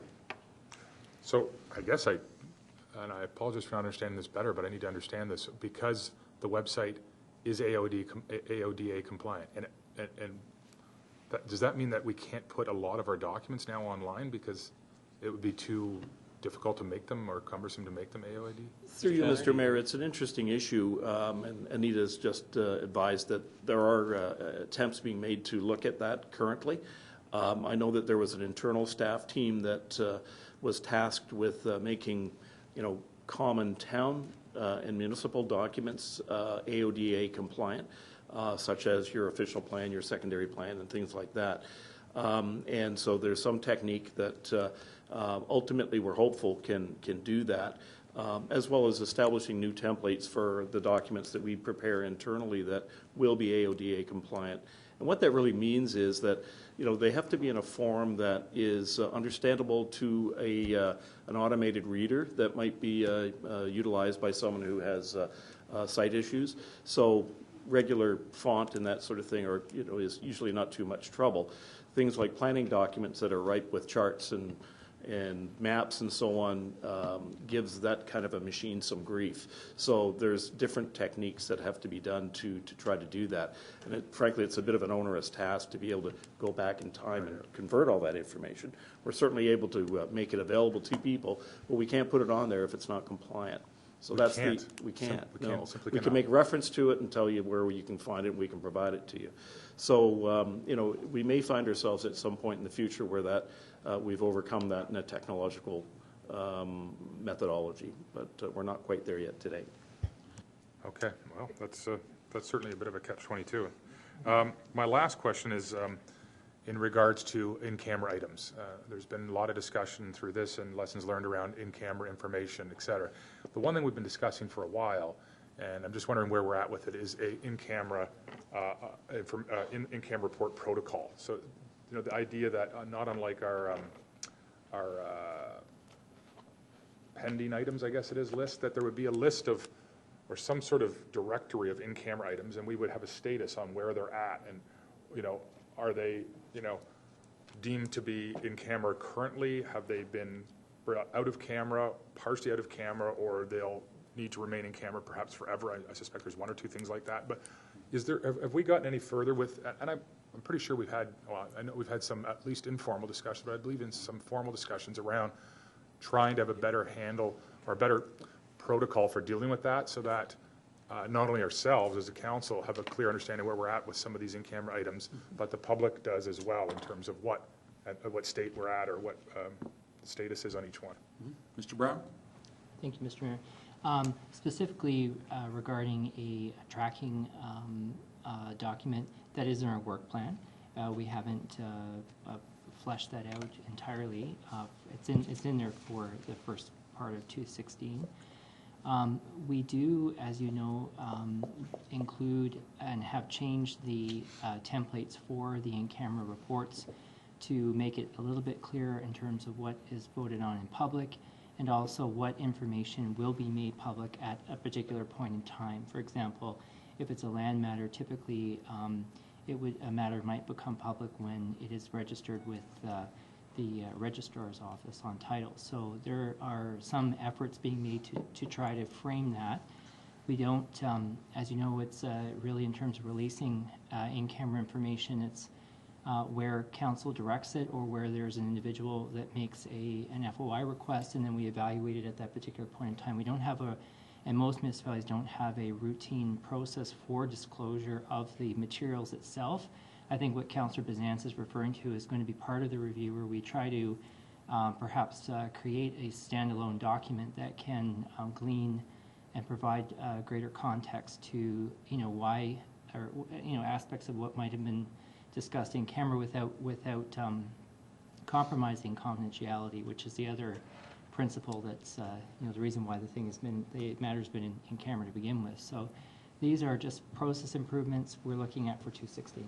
So that's helpful as well. So in 2016, we'll look at, this will come to council, a process and some sort of options around the protocol 4, and we can take steps perhaps and make decisions around having a more routine standard disclosure without having to have moved by council at staff's discretion, a tracking system, and perhaps slightly more content of what the nature of the discussion was. Those are all the options for consideration? Yes, that's correct. And we're looking to some technology to help us automate some of that in the same way that we use the technology here to manage the meetings. And we're looking at possibly an RFP for some of that piece of work. So. Okay, I think that's an important piece of the puzzle, and it sounds like we'll have some options in front of us in the next calendar year to look at improving that area. Thank you. Thank you. Any further discussion? All those in favor of the recommendations as amended? Any opposed? That's carried. Thank you. We have about 3:10 now. I wonder if we might take a 10-minute break. I'd like to get through number 8, Mr. Mayor, because these gentlemen was waiting there. Oh, I didn't realize it. Okay. Okay. All right. Let's deal with number 8 then, and then before we take the break. Mr. Mayor, the only reason I pull is I like to be on the floor first. I'm moving the recommendations Okay. Here. And could I have a... we just got a letter that came in. And with the letter, I'm recommending that letter to staff. But I'm referring to staff. The recommendations here, and I'm at the same time recommending that letter go back to staff because it's dealing with the condominium corporation itself. Okay, good. Is there a seconder for that? To move the recommendations and to refer item number 8A to staff. Seconded by Regional Councillor. I'd like to make a comment, Mr. Mayor. This project is in many ways a ward councillor's. I'm sorry. Thank you, John. This project, Mr. Mayor, is having learned the lessons from Glenway and so forth, is actually a ward councillor's dream. To be able to work with the residents, to work with the developers, and to work with staff. And in particular, all the way through this, we worked with Peter Neuhammer, Rick Bingham, Rachel Prudham, and Rick Nethery. No matter what time of the day we needed them, they were always available to us to go through this. And I compliment the developer, which is Paul DeLuca and Falconcrest. During the time that they purchased this property, it was always maintained. Whenever I got a call from a resident, the property was maintained for the last 2 years. And that's really hard to do when you have 2 vacant houses on a large piece of property. And I compliment them on the meeting with the residents at their homes and in their homes. And as you can see by this letter that came in, attention to Dave Ruggles, with the proposed townhouse development official plan and zoning amendment, that it was absolutely transparent that all the issues that were raised in public meetings and then with the residents in their own homes, the issues were addressed, and we've been able to move forward with this in a timely fashion. And I look forward to a new addition in Ward 2 up on Mulock Drive of townhomes, and I will be around, as I've assured the residents, that when this is being built, if there are any issues, that we will work it through once again with staff and with the residents and with the developer. So that's all I have to say, Mr. Mayor, but it was an absolute, just a transparent working relationship with all people involved and a successful conclusion. Okay, Regional Councillor, is the seconder? Yeah, I just want to also compliments to the residents here and the letter they've written and the steps they've taken seem to be very professional. And I just, the one thing I wanted to ask is staff is if we refer this letter to staff, how or when will, either through memo or email or something, how will we hear back particularly about their issue, their item number 3 that they have in summary, that the assuming they're responsible for maintenance of storm and sanitary sewers, et cetera? What would be the process for? Mr. Neuhammer? Through you, Mr. Mayor. Well, that's something that we will have to review when it's referred back to staff in terms of what's involved. But I do understand that there are connections to a currently privately owned sanitary and storm connection that goes through the On Bogart Pond development. And at the request of this letter, we'll review that in terms of what it takes to assume it as part of the towns, what the standards are, et cetera. So I can't give you an idea now, but I think, within a 90-day period, I think we should have a pretty good idea to be able to report back. And sorry, my question more, how would we report it? Would it come to like a committee of the whole, or would you send us a memo, or how do you see this? Well, I think given that it's concerning taking on new infrastructure on the part of the town, I think it is worthy of a report back to committee. So whether it's recommended to or not to, or how to, something will come back to this. Exactly. Okay, thank you very much. Any further discussion? All those in favor? Any opposed? That is carried. Thank you. Let's take that break now. It's 3:15. Can we be back by 3:30? Thank you. Let me turn my microphone off here, Tom.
we go. Call the meeting back to order. Outstanding items is item number 9, and that is with respect to bicycle lanes on Woodspring Avenue. We do have recommendations before us. Could I have a motion with respect? So moved. Okay, Councillor Hempin, seconded by?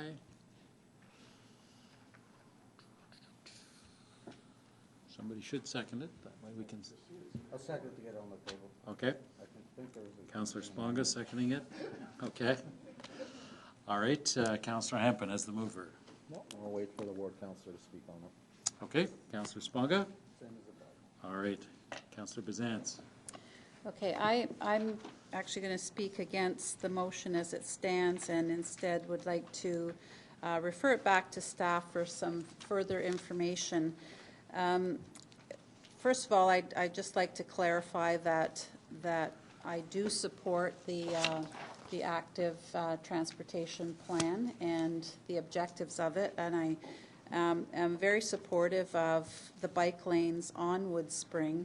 The concern that I have and the issue that I raised is just the the length of that road and the fact that it's a street that has residents facing onto it as opposed to some other major sort of thoroughfares that houses back onto the road as opposed to facing, so perhaps wouldn't have as much need for parking, on-street parking. But at the meeting that I raised this issue, I had asked that some options to reinstate parking that is complementary to the bicycle lanes be brought forward. And while I appreciate that the bike lanes were something that were in the works for some time, were delayed a little bit because of East Gwillimbury before they were actually implemented, that Council in 2014 did approve the bylaw change to eliminate parking on street to enable the bike lanes. I think that it came as a surprise to a number of residents once the bike lanes were put in and the signs for no parking went up. So what I had hoped would happen was that we would get a little bit more information with some costs on alternatives that could actually allow for some spots or some places on Woodspring to have on-street parking. I did some research myself, and there are jurisdictions in Canada that have park cars and paint options where parked cars are moved to the outside of the bike lane so people riding bikes are protected from moving traffic and can ride safely between parked cars and the curb. An extra wide lane prevents car doors from hitting cyclists. There's also an option for bollards, which are plastic cones that are attached to the ground on the outside of a bike lane and then have parking outside of that. Research has shown that cyclists have a very high level of comfort using the bollards in particular. So before we move forward with just a suggestion that things remain as they are, I would just like to request that we refer this back to staff for some information and some costing on what truly there may be some other options as opposed to just saying for technical and safety reasons that it stay as it is. Okay. So if that's a motion for referral, then I would ask for a seconder, in which case the discussion would be around the referral itself. I'll second it. Yeah. Okay, so that's seconded. So the discussion now is around the request for the referral back to staff. Would you like to speak to that as the seconder, Councillor Sponga? Yes, please. I was really looking forward, I believe I seconded the original motion or one of the original discussions when Councillor Bizantz first raised this in terms of some of the parallel concerns that I have with the implementation of the bike lanes on Millard. This is a very similar, although I understand how this is more like a 400 sort of Woodspring. It's more of a 400 series highway. It's got 4 lanes. It's very wide. Millard necessarily isn't as wide as this street, but nevertheless has the same issues. Both are being proposed for bike lanes, and both have parking for the majority of parking on street for the majority of the length of the street. I'd really look forward to solution to this specific problem, because it could have given us some guidance for Millard. And I'll give you an example. Millard, parking is used pretty much from Forest Glen all the way to Park during from May to pretty much September, October for the use of the soccer fields there. And the only parking available is on Millard Avenue. We don't have enough parking for the activities that take place there at the Haskett Park. The same issue, we will be facing the same issue when we move forward the implementation, and we know we're seeking funding right now, but we will be moving forward the design of the bike lanes on Millard, and we'll have the same issue with on-street parking. I find, I find somewhat, Mr. Mayor, my last point, yes. I'd like to see the report that comes back, that it's referred to staff, looking at solutions that go beyond the 4 solutions that were listed in this report.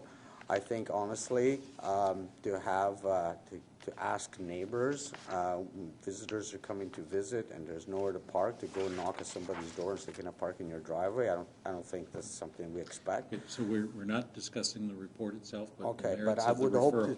in general terms, then I'd like when this is referred to staff, that we look at some other solutions other than the 4 solutions that are being proposed here. Okay, thank you. And the Councillor Bazan's, the options that you have some examples of those options. If you would share that, you'd undertake to share that with staff as well. Okay, Councillor Broom-Plumley. Thank you. Just 3 questions I'd like to refer to staff.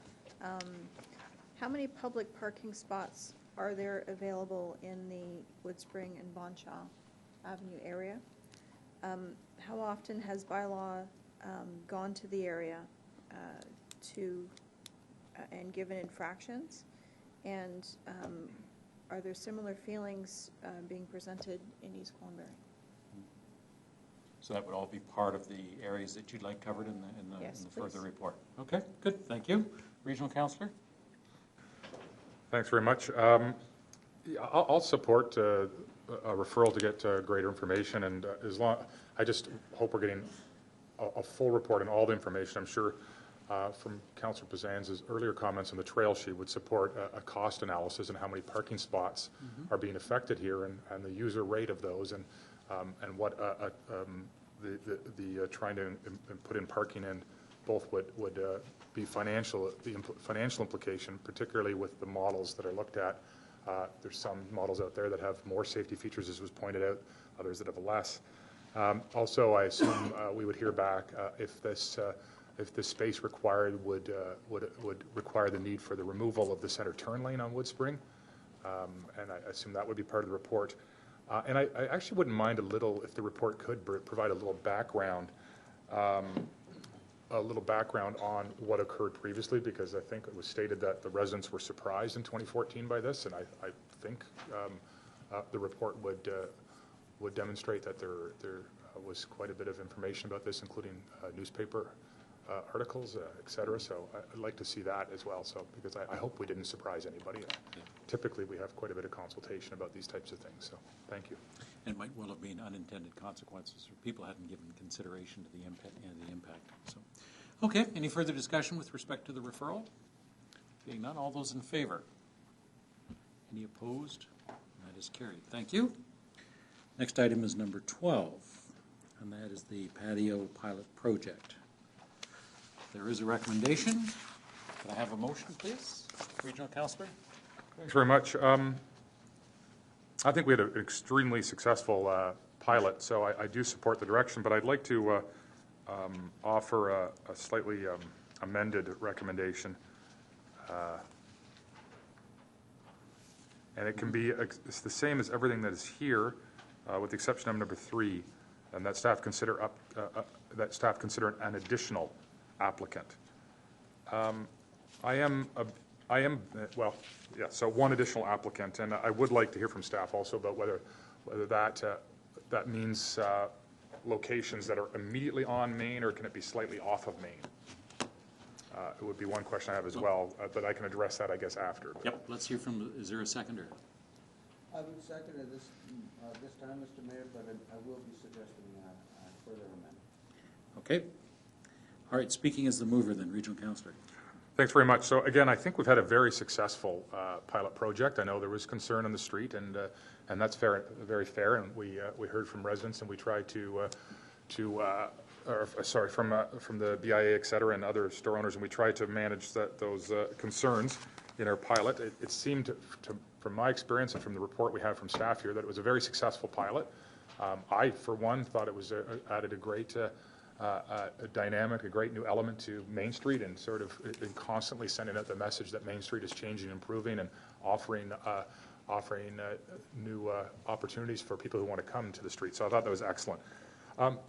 Really what I'm talking about here is just taking a small step. I'm very cognizant that the parking is currently largely, if not entirely, on one side of the street, and that depending on where the applicants, and I'll ask questions about that later, but where the applicants come from, you can start to be losing a mass of parking in one particular area potentially.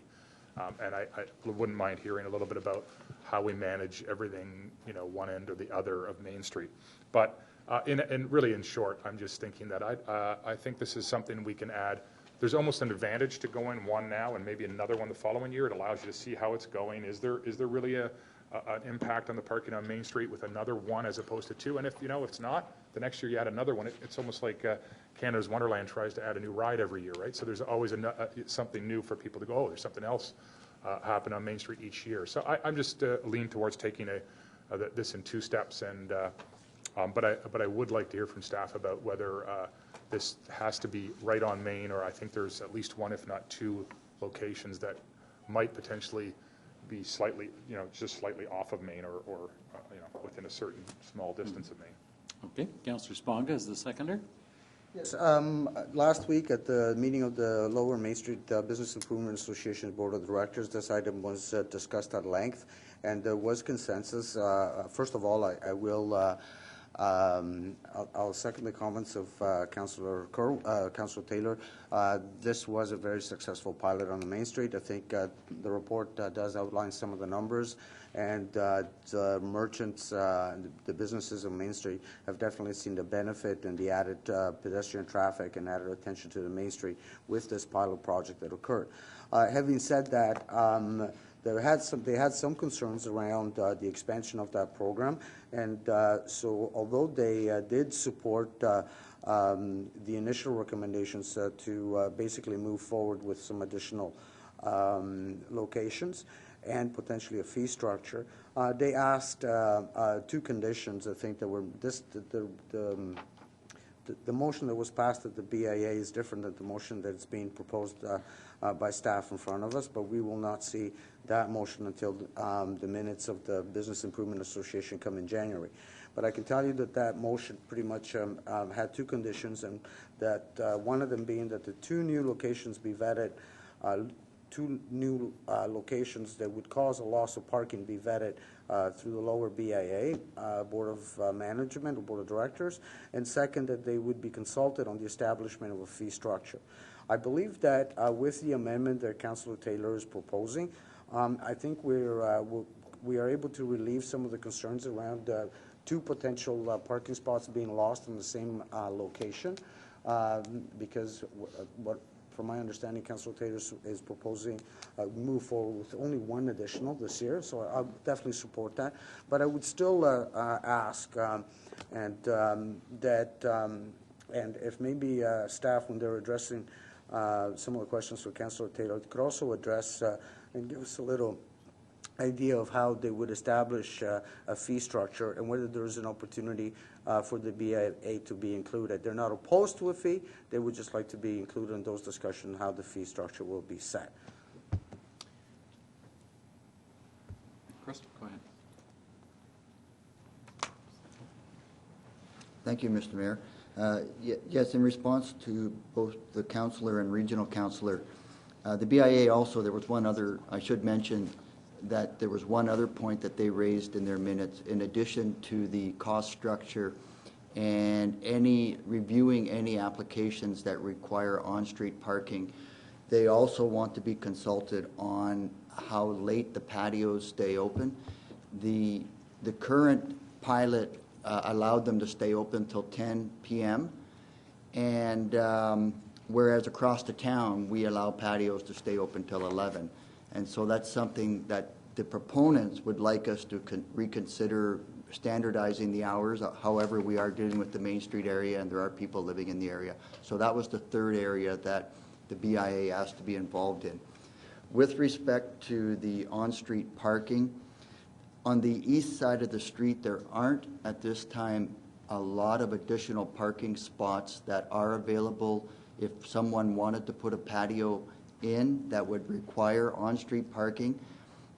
The primary one at this point is that there is a business on Botsford which has expressed some preliminary interest, which would not impact Main Street parking but potentially Botsford parking. But we won't know until we go forward in the new year seeking new proposals.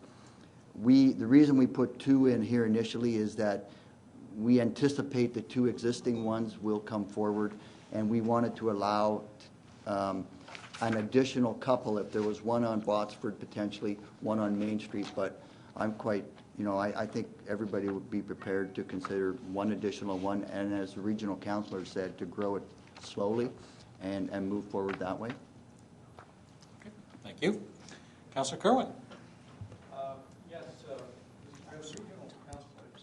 has raised a good point. We go to outdoor patios on Main Street. There'll be other places within Ward 2 who will also ask for outdoor patios, perhaps off Prospect Street, or as we've heard, on Botsford. Therefore, I think we have to look at this really collectively. Because when you go to outdoor patios, and I'm confined to indoor only, it's unfair competition. I'll be quite honest about it. And there was a noticeable reduction of business in this area because of the outdoor patios on Main Street. So it's an issue that's within the town, because what happens on Main Street affects what happens on Prospect Street or what's happened on Botsford Street or other streets within town. Similarly with the opening of another pub on Leslie Street, and they have access to outdoor patios. So I think it's a generic thing that we have to look at when your closing hours are, and fairness. If you can have it, why can't I have it? Thank you. Regional Councillor? Oh, sorry, Councillor Hempen. We over. No problem. And once clicked. Thank you, Mr. Mayor. Yeah, I think the patios have been very successful. I notice on the nice days, the patios on Main Street are very, very busy, and I think it's been a good addition to the Main Street. I have a question through you, Mr. Mayor, to our Economic Development Officer. I did notice, we're allowing the patios to stay out until the end of October, and they need to be removed by the end of October. However, through the later parts of October, I've noticed that there's been virtually nobody sitting on the patios. Has there been any discussion with the business owners who have the patios if they would be willing or get a sense of what type of business they've been doing in the last couple or few weeks of October, and if there's been very little business, if there'd be some consideration to remove those patios a little bit earlier if there isn't much business? Mr. Gallio? Yes, through you, Mr. Mayor. We put that period of the end of October in. It's really weather dependent quite often as you get into October, and it's also dependent on when Thanksgiving falls too, as a holiday, sort of the fall holiday weekend, and it's really October 31st. We just had to get them off then, but we're certainly open to making it October 15th or whatever might be more suitable to open up the parking as well. But in this first year, it was really, we wanted to go from May till the end of October, which is what we were proposing. But if there's a willingness to move the October date backwards to mid-October, I think we could do something like that. Okay, That'd be great if that conversation could take place and just speak with those business owners. I have heard comments that, look, the patios are vacant for the last few weeks, and it would be nice to have those parking spots back. So it'd be great if you could have that conversation. Thank you very much. Thank you. Regional Councillor. Thanks. So just to clarify then, you indicated that there was potential interest on Botsford. I mean, I assume just immediately off of Main. Is what we're passing here allow for that possibility, or does it? I'm not clear if that's captured here or not. As you see here, it says any parking spot that requires on-street parking, so it could be Main or Botsford in the Main Street District. So if we have one additional applicant, if we get 3 additional applicants and we decide on under this to allow 1 additional, then our staff committee will make the decision based on design criteria, all the things that we looked at this year to make that decision for the 1 additional. So although we've had some feedback, if we pass this as well, the process will remain the same, applications and a decision based upon criteria made by staff? Yes. Okay, thank you. And the one thing I did want to respond to was the hours of operation. I believe we set the hours of operation last year at 10 o'clock, and I think part of it was, and I think part of the rationale we said was let's take this one step at a time. Are we aware of any complaints that have occurred? Mr. Callio? Yes, Mr. Mayor. As far as I know, complaints with respect to the patio, these people had to be off the patios by 10. So typically you had to stop serving food by 9:30 or even before that.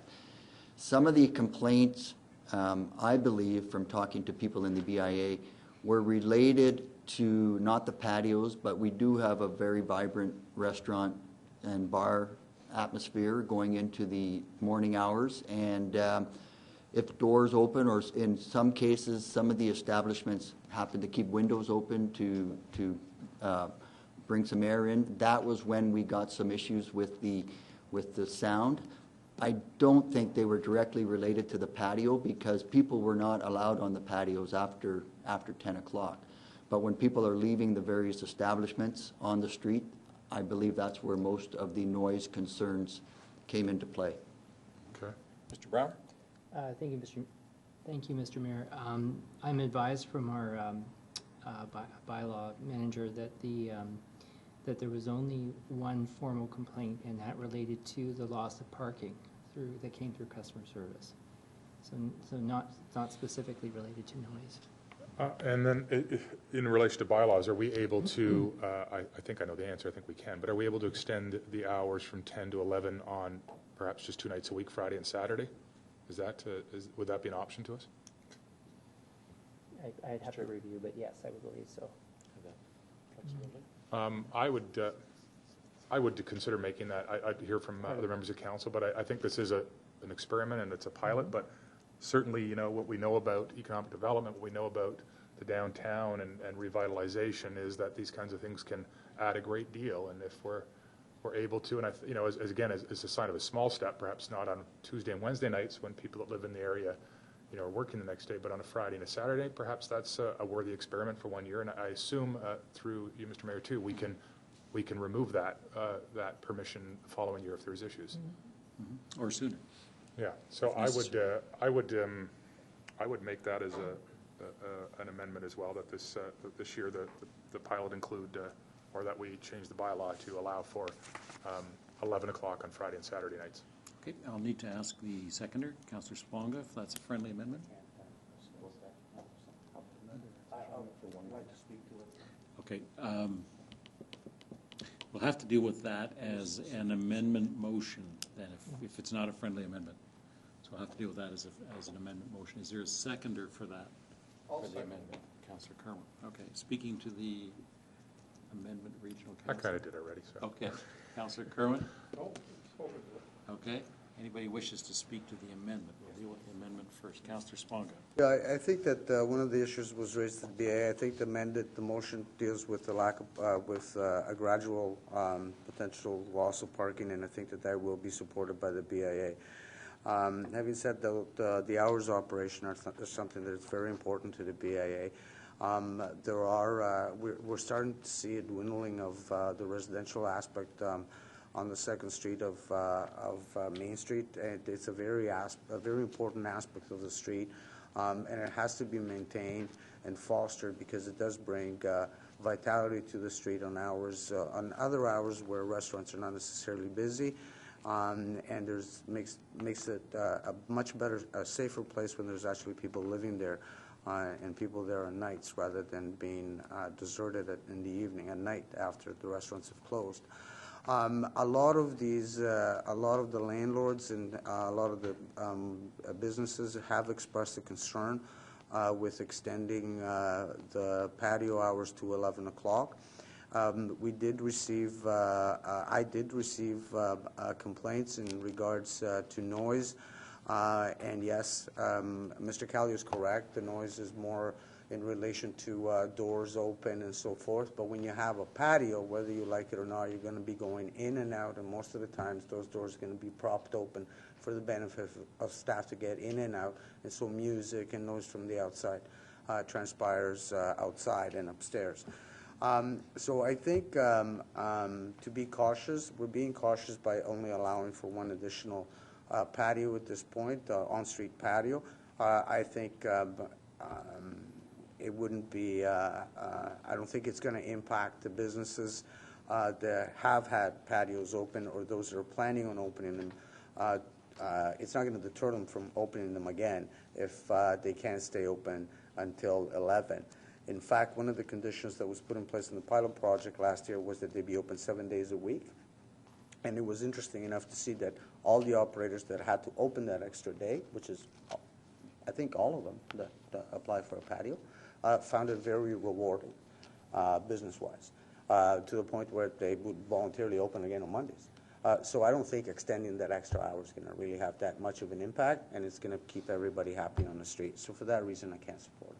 Okay, thank you. Councillor Hempen to the amendment. Yes. I was wondering if they would be willing, or if the mover would be willing to maybe try it for, say, 2 months or a month or something like that, and specifically to the warmer months like July or July and August, and making that part of this pilot. The business owners came into this knowing what the rules were around, and this was a pilot, that it would be a 1-year pilot and it would be revisited by this council, and we'd make that decision. And they knew what those hours were, so I was wondering if I won't be able to support it for the whole time period, but I may be able to support it if we restrict it to a couple of months or a month, and then we can get that feedback and look at it again in the future. Okay, now you're putting me through some procedural gymnastics. Is there a friendly amendment to an amendment? Is there? You're the mover, John. I'm only seconding that. So we would ask that, do you consider that to be a friendly amendment, that the 11 o'clock would only be applied to July and August? Yeah, I think some of the feedback we might get from restaurant owners is it's hard to have, hours change like that. But I think to give it a try, and if they find that too difficult for hours, I guess they can opt not to do it. So I'm happy to try it for July and August and see how it goes, and we can, revisit again next year, so sure. Okay, Councillor Kerwin is the second. To that point, I'm happy to accept that, and then afterwards I'm in the queue to speak. Councillor Kerwin was the second on the amendment, okay. Okay, good. Okay, well, go ahead and speak. Yeah. You're in the queue. If we look at on our agenda here, outstanding matters, to reinforce about the parking, and you go to item number 12, that staff be directed to report back within 120 days on the potential of demolishing the old fire hall at 140 Main Street, but also we're looking at the whole downtown core with regard to parking. So, if you have any, we've already put in motion an attempt to glean extra parking on the Main Street, and it's right there in the outstanding matters. Okay, good. Councillor Sponga. Yes, I wonder if the mover and second would consider an amendment that the BIA be consulted in terms of the establishment of a fee structure. I think that's one of the issues. As an addition? As an addition. Okay. Let us deal with We did see the amendment to the amendment as being friendly, so we've dealt with that. So, so the referral to the BIA Just on the fee structure. Right, Just the fee structure. Is that- Okay, all right, so that one was friendly as well, so we'll add that. Councillor Hempin. Just a question through you, Mr. Mayor, to staff. That fee structure, or those fees, is that a revenue for the BIA or is it a revenue for the municipality? Mr. McDougall?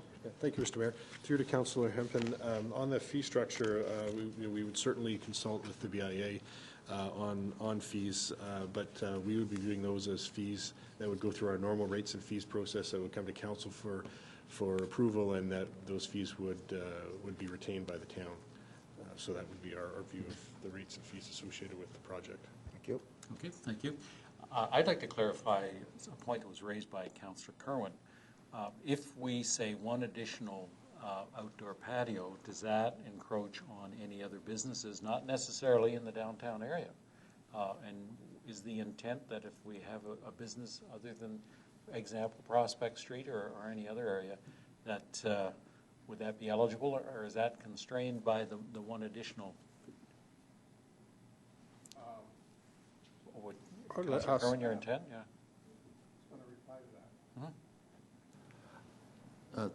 Through you, We'll Mr. get you in the queue there, Dave. We'll get David in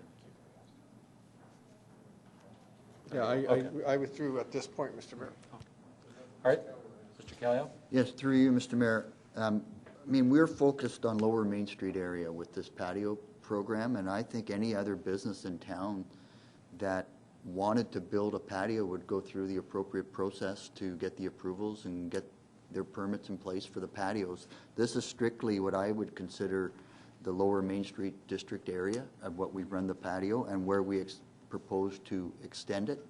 And that's where we ran it for this year, and that's what we propose for next year. Okay, Councillor Kerwin? I'm satisfied with that answer because I know Chris Kelly was moving forward with this, Mr. Mayor, and it'll be in sync with what we do on the Main Street. Okay. Okay, Okay. so I'm very, very happy with what we're doing.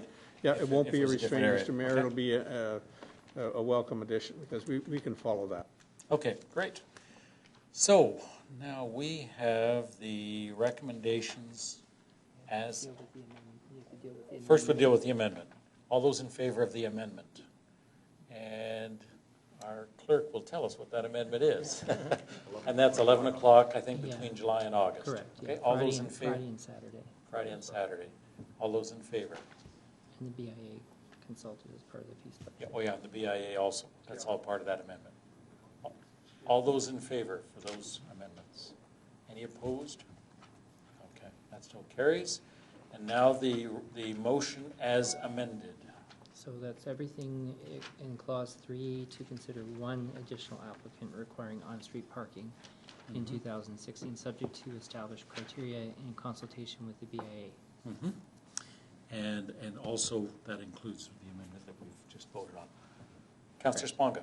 Yes, Mr. Mayor, I just want to say, as much as I appreciate the efforts and I think the motion going forward is a good motion, unfortunately, I know how important the issue is of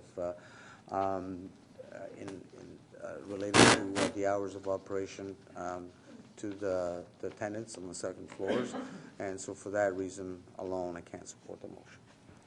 Councillor, we can deal with the motion separately, so you can, okay? So we'll deal with that, with the hours of business separately. So the motion as amended with the exception of the hours of business. All those in favor? And that is carried. Now the amendment or the motion that refers to the hours of business for a trial period till 11 o'clock for July and August. All those in favor? And that is carried. Okay?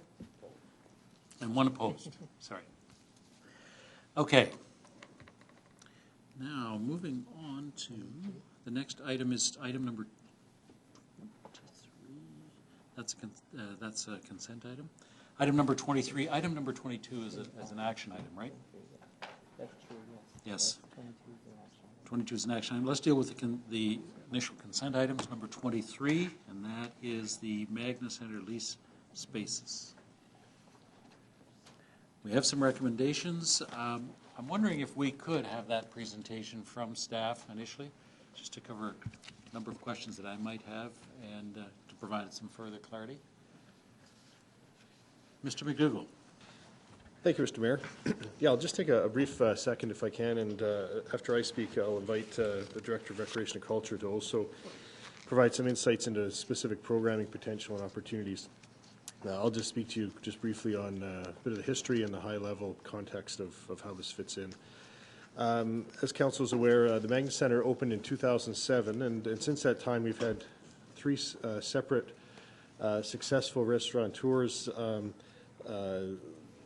try to make a go of a restaurant operation, and despite their experience and their best efforts, we have seen really what's been an area within the building that hasn't found the traction that we all collectively would have hoped. So we have a bit of an underutilized space or asset within our facility. So we are presented with an opportunity, given that the lease is due to expire, and as is indicated in the report, all the spaces are going out for a RFP process, save and except what we recommend to be this one area. There are a number of influencers on why we feel this is an opportunity. Most specifically would be around a potential, an emerging partnership with South Lake on a cardiac rehab program, which they have partnered with very successfully with other municipalities, and they're looking to expand the program that they've been piloting with us in Newmarket for the last little while, and really find a home within a facility. So there is some potential there, but beyond that, we see it as a great community opportunity for specific town programming and for residents to enjoy. One of the most unique aspects, which Colin will talk to, is the fact that there's also the full kitchen that's linked. So it can be a program opportunity that is very, very unique and distinctive in terms of being able to teach from youth through to seniors, active cooking, and it is also a very quickly growing and emerging opportunity within recreation programming, community programming, on cooking classes and things like that. And of course, that fits nicely with the rehab program. It also is an opportunity or an influencer on diversifying the town's revenue streams. As we look into the future, we look to try and minimize taxes as well as minimize how we increase our rates and fees annually to make them accessible for residents.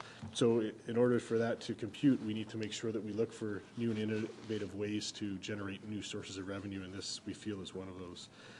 As well, there are certainly other models in other municipalities that they've very successfully proven that by leveraging the assets within your facility, your ice pads for public skating, your pools for public swimming, your gyms, your walking tracks, etc., you can leverage those assets and package them up, and having this as kind of the glue, the fitness component, the glue that brings family fitness together, and it's played out very successfully in other municipalities. And then, of course, the last influencer would be the Recreation Master Plan. So we find that we're presented with what staff feels is an excellent, timely opportunity to achieve an action item within the master plan, the recreation playbook, as well as diversify our revenues and ultimately build a very strong and continued linkage with South Lake, and ultimately do what we feel this department is here to achieve, which is to be in the prevention business as well as in the relation with South Lake to be in the treatment business to help the community continue to thrive and be healthy. So with that said, as an introduction, I'll turn it over to Colin just to expand a little bit on some of the programming philosophies and quick overview on programming. Mr. Service? Thank you, through you, Mr. Mayor. I just wanted to quickly highlight some of the overall principles in which we would operate the facility. First and foremost, through the Recreation Playbook, we did an extensive public consultation and heard from the community loud and clear that there was an interest in seeing some kind of fitness facility in Magna in particular. In part because it would enable the entire family to experience a health and wellness experience together. And so using that sort of holistic approach to healthy living for the entire family, where a child could be participating in a program while the parent goes and does their workout and gets those things accomplished. Our intention is to operate it as a membership-based facility where we would sell day passes as well. Memberships individual memberships could be sold as well as family memberships, with individual memberships being available to individuals 16 years of up. We wanted to create a special cardiac rehab membership that would be done in partnership with South Lake Hospital, and that we also wanted to open the doors to youth aged 13 to 15 when they are able to participate after completing specialized training, so that we can ensure that they're doing so safely, participating safely. And we wanted to ensure that we created an operating model that had fees that were priced and positioned us in the marketplace, that we weren't undercutting private sector, but we weren't, we were still affordable and we were still easily accessible. So that the fees would incorporate that, but that on the flip side of that, we had a strong financial assistance model in place that allowed anyone, regardless of ability to pay, the opportunity to participate, which is something that doesn't happen in this community right now. If you can't afford a private membership, then you go without at this point in time. And so this would address that component of it. Yeah, so I think those are the key things that I wanted to highlight at this point, and then we'll answer. Could I just clarify that the discussion for this fitness center, is that in the space that Sabrina's, just the center line, or does that cover all of the rented space? No, just it's the space where Sabrina's is currently located, as well as that kitchen that's their kitchen. Corridor. That corridor, but Okay, it wouldn't okay. extend beyond that corridor. And Oh, we okay. would envision operating it, not including change rooms with that facility. We would utilize our existing change rooms that are already in the building, so it would be a space of equipment and a kitchen. Okay. So- And the reference with the partnership with South Lake, that would include a membership to that facility, but it wouldn't be exclusive, right? So that facility would be available to the people that walk around the track after their cardiac rehab. Yes. Okay, good, thank you. Councillor Sponga, questions? Question. Yeah. Go back historically to the Magna Center discussion and the Magna Center task force. I think that commitment was made at that point because there's potentially a big philosophical shift here now. That the development of the Magna Center would not in any way impact the private operators that are out there with fitness centers. And I remember receiving deputations even at that time from private operators in terms of what a municipal-run fitness club could do potentially to their membership base. This is a big philosophical shift. We're going into an area that we said we wouldn't go. How are we planning on consulting with the private operators in regards to this? And because I assume some of them are still the same that were there when we opened the Magna Center, or are we planning on just going ahead without any consultation with the private operators? Mr. Service? Through you, Mr. Mayor, I would recommend that we're not, I would suggest that we're not going to consult with the private operators, because the private operators inevitably would suggest to you that it may have an impact on their business. And I think that's where we have to really distinguish ourselves in the way that we operate from the private sector. And so some of the things that we're doing that we're recommending to you that would distinguish us is, number one, that we're an opportunity for the entire family to experience health and wellness together. That's not offered by the private sector in this community. Secondly, that we would have a strong financial assistance model that would enable anyone, regardless of ability to pay, the opportunity to participate, again, not offered in the private sector. Don't you feel that, sorry, go ahead. And I think that the perception of the private sector that a municipality takes away business is also coming with an assumption that we would undercut them in price. And we're recommending that we're pricing competitive within the marketplace. And so we're not suggesting that we recommend coming in there and undercutting every private provider, so that community would then have a choice. And we would leave it up to the community to choose whether the private sector meets their needs better or whether this facility would meet their needs better. Thank you. The other component that I wanted to really stress, to cut you off there, is that we really want to incorporate the idea of the whole experience of fitness and the holistic approach. So utilizing that kitchen as a programming space where we could offer healthy, nutritional programming and healthy eating and those kinds of things would again distinguish us from the private sector. And we really are looking at how we can become that holistic experience to address all of your health care needs. I'm very familiar with one specific arena in London. I can't remember the name now, but does have a community kitchen and a satellite food bank. So I totally, my concern is mostly with the fact that when we developed that facility not too long ago, we made a commitment that we would not be engaging in providing fitness businesses there that would potentially compete with private operators in our municipality. Second, the fact that, I understand the fact that we would undercut them, but the fact alone that we would provide a financial assistance program could be viewed in that respect to a certain extent. In terms of process, because I'm really uneasy, I like the idea. I mean, there's a great opportunity for revenues here and to have some stability with that space. In terms of process going forward, what sort of consultations are you, what sort of process are you envisioning? Will this be coming back with a report, or is this a decision-making point? Mr. Service? Do you want to say? Yeah, thank you, Mr. Mayor.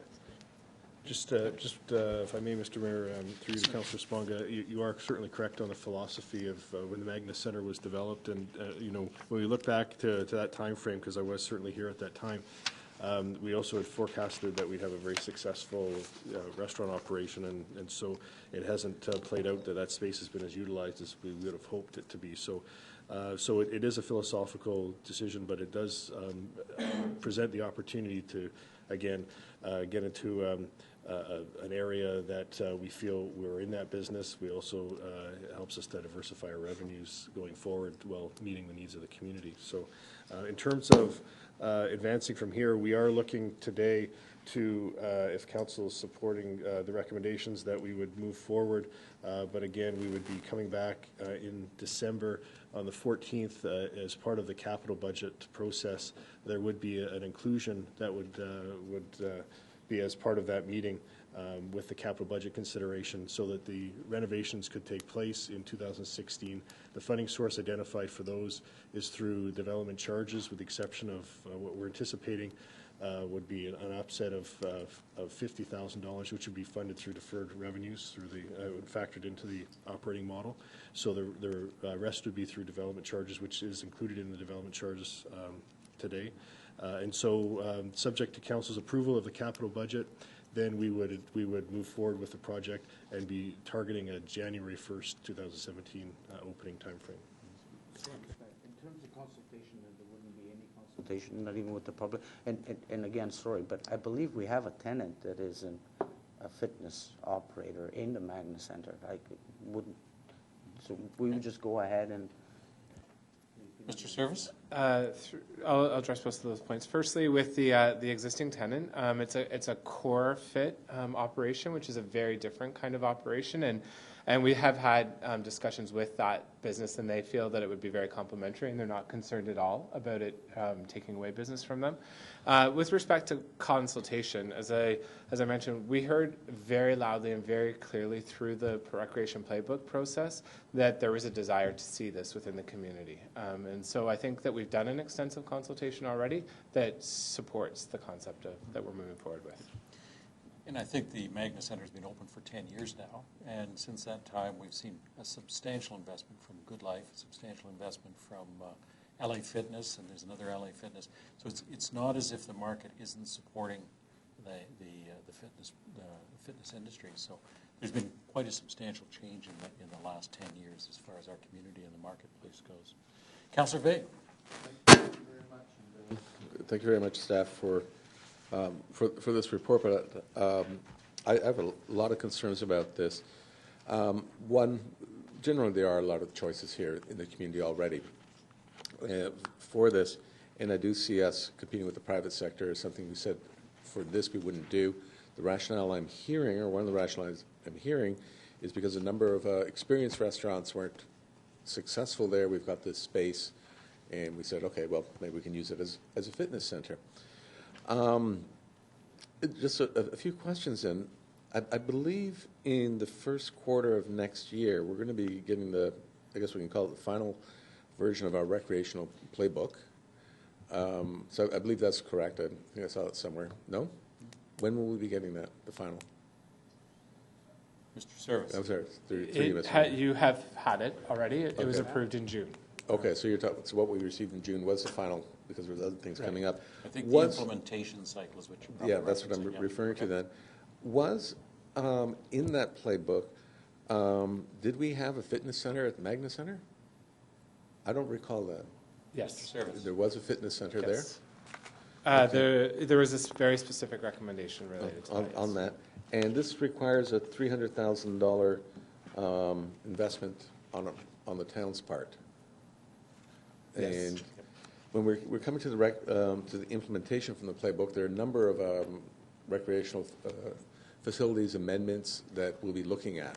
Is that correct? Yes. Can we not defer this then and include that when those come forward? Like, I'm not too sure why we need to decide on this now, just before we're going into our budget. Through you, Mr. Mayor, there's a couple of points to that. The implementation of the recommendations in the recreation playbook is spread out over 10 years. So it's not as though we have 1 year of facility development. The facility development is implemented over the next 10 years. And the way the playbook was structured was that the recommendations are of such a nature that they need to come back as part of the budget approval process. So in keeping with that, that's why we're bringing this forward at this point in time. And this is what will happen on a yearly basis, is that we will bring forward the recommendations that are pertinent to that year to be considered as part of that budget process. In terms of why we're doing this now, is that we do have to issue an RFP. All of the leases do expire in May. And so we need to issue that RFP in January in order to compete with that to complete that necessary time frame. And so we need to know whether or not we're going to include this space within that request for proposal, or whether or not we are going to move forward with this operation. Okay. We've seen over the last few weeks, last few months, budgets and amendments to budgets and changes to the budgets, including our capital budget for 2016. Was this $300,000 in this facility included in what we've seen before, or is this the first time we're seeing this? Mr. Service. Through you, Mr. Mayor, no, it has not been included. Note, though, that 250 of the 300,000 is through development charges that was specified within the development charge study.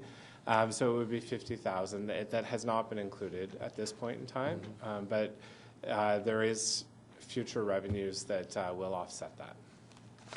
Hopefully. That's what the restaurateurs said, too. Different business, though. Right. Now, I guess what I'm getting at here is that in the first quarter of next year, we're going to be getting some sort of implementation plan on some items from the recreational playbook. Is that correct? Mr. Service. Leave your button on, Colin. Okay. Through you, Mr. Mayor. No, we're not providing an implementation plan in the first quarter. What you will see, the first deliverable that is going to be happening in the first quarter is a full and comprehensive pricing study, but the actual implementation plan is subject to the recommendations. So the recreation playbook was structured in such a way that each recommendation will come back to council for consideration in isolation, or if there's some that can be grouped together, they'll be grouped together. But there isn't one overarching kind of operational or implementational plan. It's intended to be a document that just provides guiding direction so that we move forward with those recommendations as the timing suggests, and that there's always the opportunity for council to consider and discuss those recommendations in isolation. Okay. So is there any reason, I know you gave some timing about leases running out, et cetera. I don't find that quite a compelling reason to approve this now if we can include it with what is coming in the first quarter, because there are choices to be made.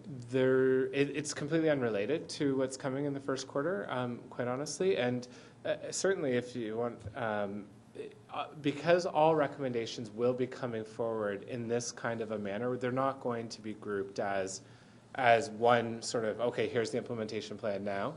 that's what you approved in June, was the concept of the recreation playbook, which had 50 recommendations contained within it, and we will bring those recommendations forward as the timing suggested within the playbook, and then at that point in time, councils, we're in the hands of council to make a decision or to defer a decision or whatever you see fit at that point in time. But there's not something else to wait for. It's not tied to, this is an independent recommendation that's not specifically tied to any other recommendations. And my final comment, this is more to my colleagues, and I suppose, this is not something that came up really high on a priority list for anyone. And we went through a priorities exercise about a year ago, a little bit less than a year ago. This is just kind of coming at us right now. I would like to, my preference is to defer this decision, have a little bit of a further discussion, perhaps in the first quarter of the new year, about where we want to go with some of the items on the recreational playbook, because this will take quite a bit of staff time to implement, and there is competition for staff's time, and maybe even making decisions about development charges and where they're directed, et cetera, et cetera. So I'm just not feeling in a big hurry to do this right now. Particularly, it didn't come up very high on the priority list. I don't even think it made the priority list, while other things did, and we're not getting those type of items coming forward to us saying, can you approve this now within, to approve at the next council meeting. So I'm not feeling you may be feeling a time pressure, but I'm not feeling a time pressure on this at all. Thank you. Councillor Hempin. Thank you. Thank you for the report. It's a good report with a lot of detail in it. And I thank staff for taking this initiative. I believe it is the appropriate time to take a look at this. As has been mentioned in the report, there have been a number of restaurants who have been unsuccessful. And this gives us an opportunity to repurpose the space and really make a community space. I had one question in regards to, will there be an opportunity for day passes there for someone who's just coming in for the day to use it, similar to the track or the pool? Yes, that would be our intention to operate it that way. Thank you. I'm a regular visitor at the Magna Center, and I see parents there, and I see children there as well, and young teenage people, and they may be there to watch a sibling play hockey or practice hockey, and they're quite frankly just kind of standing around waiting for their sibling or their child or their parent to finish up what they're doing, and that's for whether it be hockey or figure skating or ringette or sledge hockey or swimming. And I think this gives the opportunity for people who are standing around. We're trying to promote, and this is the ideal location where we're trying to promote an active lifestyle in our community. And this gives an opportunity for those people who are standing around to maybe go and use that pass and pay whatever that nominal fee is to go and be active and use this facility. I appreciate that we are using development charges that are in the bank or will be in the bank to cover these costs, and it won't be costing this municipality. For me, it's an easy decision when we're going to only be paying $50,000 for a substantial facility. And the part of the report also states that the revenue will be a revenue positive situation, and the municipality will be recouping its costs for operational and actually making a profit and recouping those $50,000 eventually. So I will be supporting this. I think it's a great initiative, and it's a great thing for our community. I did have one question, though. So we have the two facilities upstairs that will no longer exist, and we have the Timothy's, which has a separate lease, but I don't believe they sell any real food there. What's the plan for having any kind of food in the building for people who are there for 4, 5, 6 hours and kids who are there for 4, 5, 6 hours? Mr. Service. Through you, Mr. Mayor. Timothy's, you're right, is on a separate lease, and their lease does run through till 2018. Part of the restrictions that they have on the food are because there's another concessionaire in the building. They have expressed on more than one occasion an intent to sell different kinds of food, but it would have competed with the already existing concessionaire, and so they will step forward and expand their menu in the event that there wasn't an additional food concessionaire. Thank you. That's, I'm happy to hear that. The space is fairly small there, so hopefully they'll be able to offer a decent variety of nutritional food for the people who are there and kids who are waiting for maybe their next practice or their next game. If mom and dad maybe not be there, that they don't have to leave the facility and walk across the street or something, and that there will be some food options and good food options for them there. Thank you. Councillor Kerwin. Yeah, I'm really thrilled to be part of this council and to listen to the professional comments of our Commissioner Ian McDougall and our Director Colin Service and our Councillor Tom Hempen. You really asked some really great questions, Tom, and you sit here professionally, you listen, and I will be supporting the recommendations on many bases. Times have changed from 2007 when we opened the Magna complex, and this is one of it. We tried the restaurant and it wasn't successful with different owners, and it really just isn't successful. There's no money to be made there. So I see this revolution and the fine-tuning to make the Magna Centre what it is. It's an all-encompassing recreation and leisure complex. Really, that's what it's going to become, with an added fitness and health wellness center. I think that's just incredibly innovative and moves us to another plateau. So I compliment all of you. We're not really competing any longer with a family-run business. When we thought of this back in 2017, which was the Persicini Fitness Center, he's gone. He could not compete with the giants that are out there. And I'm a member of one of them. I used to go up to the Green Lane. I can no longer go there because the facility isn't maintained the way my standards have been set. So I've gone down to the one on Bayview, and I'm not mentioning anything. But you are looking at huge corporations that are out there today, not the local.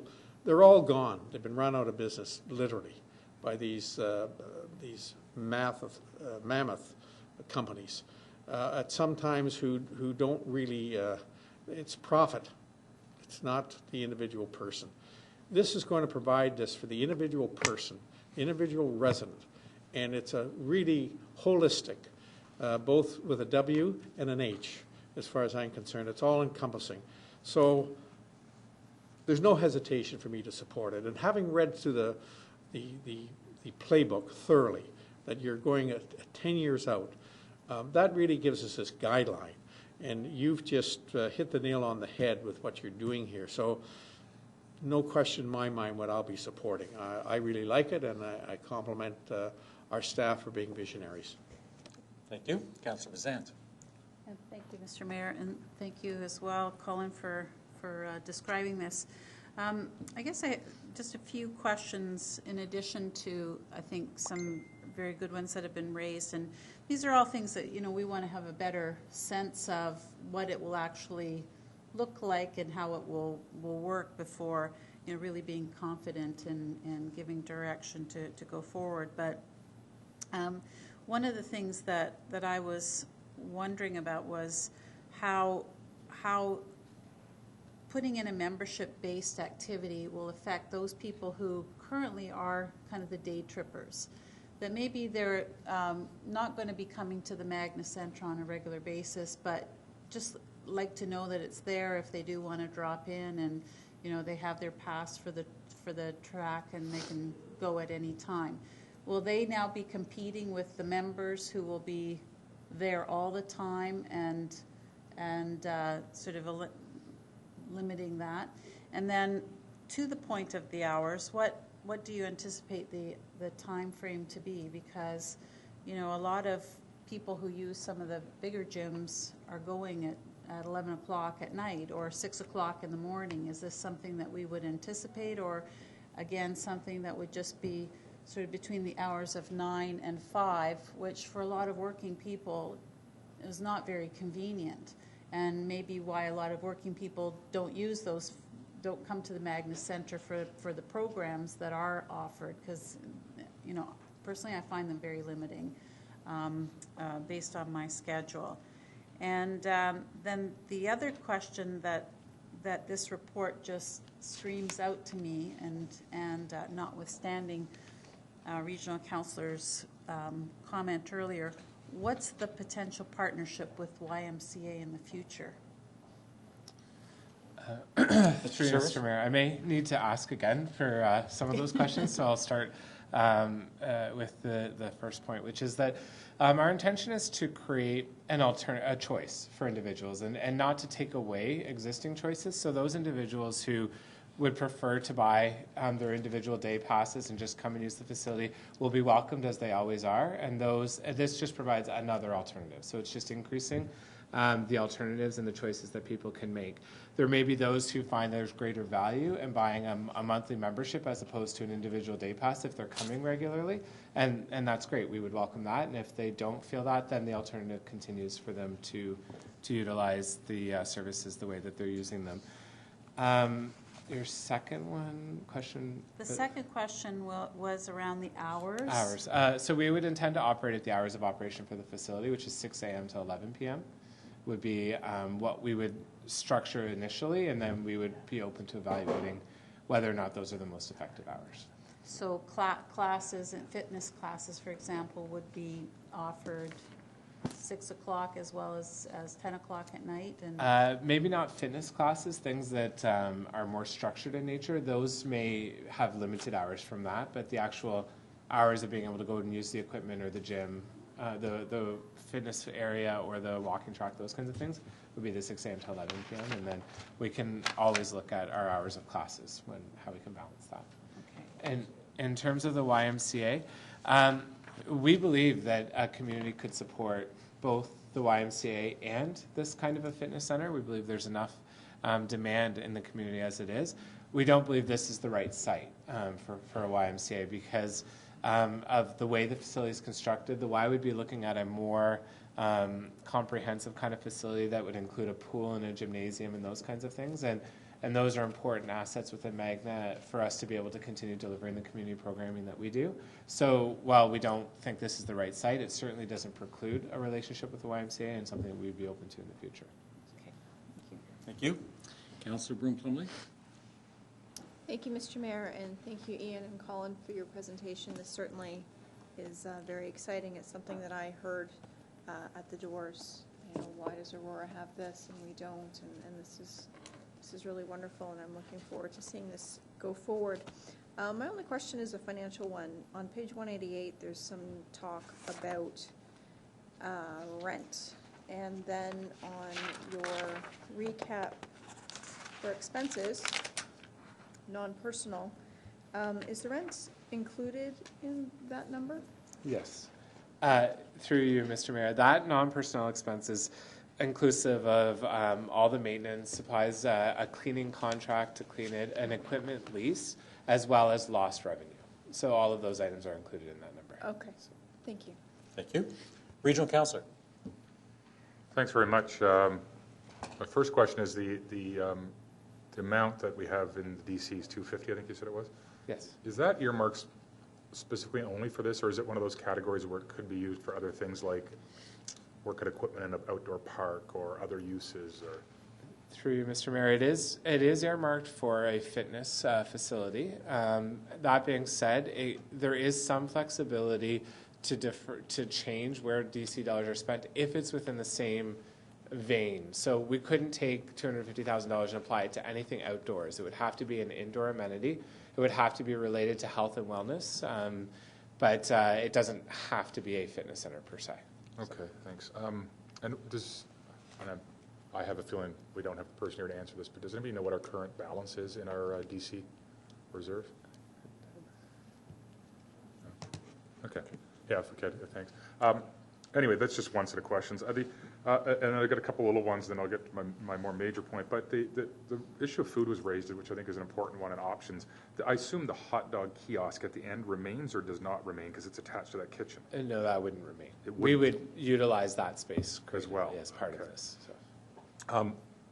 One more sort of less specific thing I wanted to raise is I'll just be honest, I have a little skepticism of trying to run a community kitchen and a gym together in that space. It just sounds like, I don't know, I'm having a hard time picturing it, or a place for cooking lessons. And would the lessons have tables? And I assume not, so would the lessons only be inside the kitchen space? And Yeah. How do you see that happening? We're envisioning it not as a, like, don't think of it as a cooking class for 25 people to come to, but more of a, think of it almost more like a personal training option where a small group could engage the services of a nutritionist who could then take them through at an additional fee, and those fees are covered within the programming revenues and costs that are identified. So it's more of that kind of a vein. Not could do some small programming as well in that space. Really also focusing on, this is something where we really want to engage Southlake and work with Southlake on. They have a very successful cardiac rehab program that's modeled after a number of cardiac rehab programs that exist across the province. And one of the fundamental principles that make those rehab programs successful is that it encourages a sense of camaraderie and socialization, and it enables peer support for those who've also gone through similar kinds of experiences. And so bringing those people together and the longevity of people continuing with exercise when they're engaged with peers, it's off the charts in terms of the level that it's increased. And so the Southlake portion includes cooking? The Southlake rehab includes cooking, or would this be a new idea? Or this would be something we'd want to partner with them on how they can expand their program. Like their whole rehab program incorporates a number of initiatives. So this would be one of those areas that we really see being a good draw with Southlake. What percentage of the revenue is Southlake driven on your projections? It's not huge, the revenue that's identified. If they weren't at the table at all, it would still be financially sustainable. So when you look at that membership revenue, that's assuming at capacity around 1,500 members, and about 150 of those would be cardiac rehab members. The rest would be community-based. So year 3 is based on 1,500 memberships? Yeah. So you're talking roughly $30, $35 a membership? Exactly. Yeah, $30 a membership is what we based it on. Yeah, I was going to say, because so 1,500. Yes, and industry standards will show you that typically a fitness center should have 1 member per square foot. We're talking about almost 3,000 square feet, so that number is conservative. And then we've done research with all other municipalities in the area that have fitness centers, and again, that number is conservative when you look at the other surrounding municipalities and what their fitness centers draw.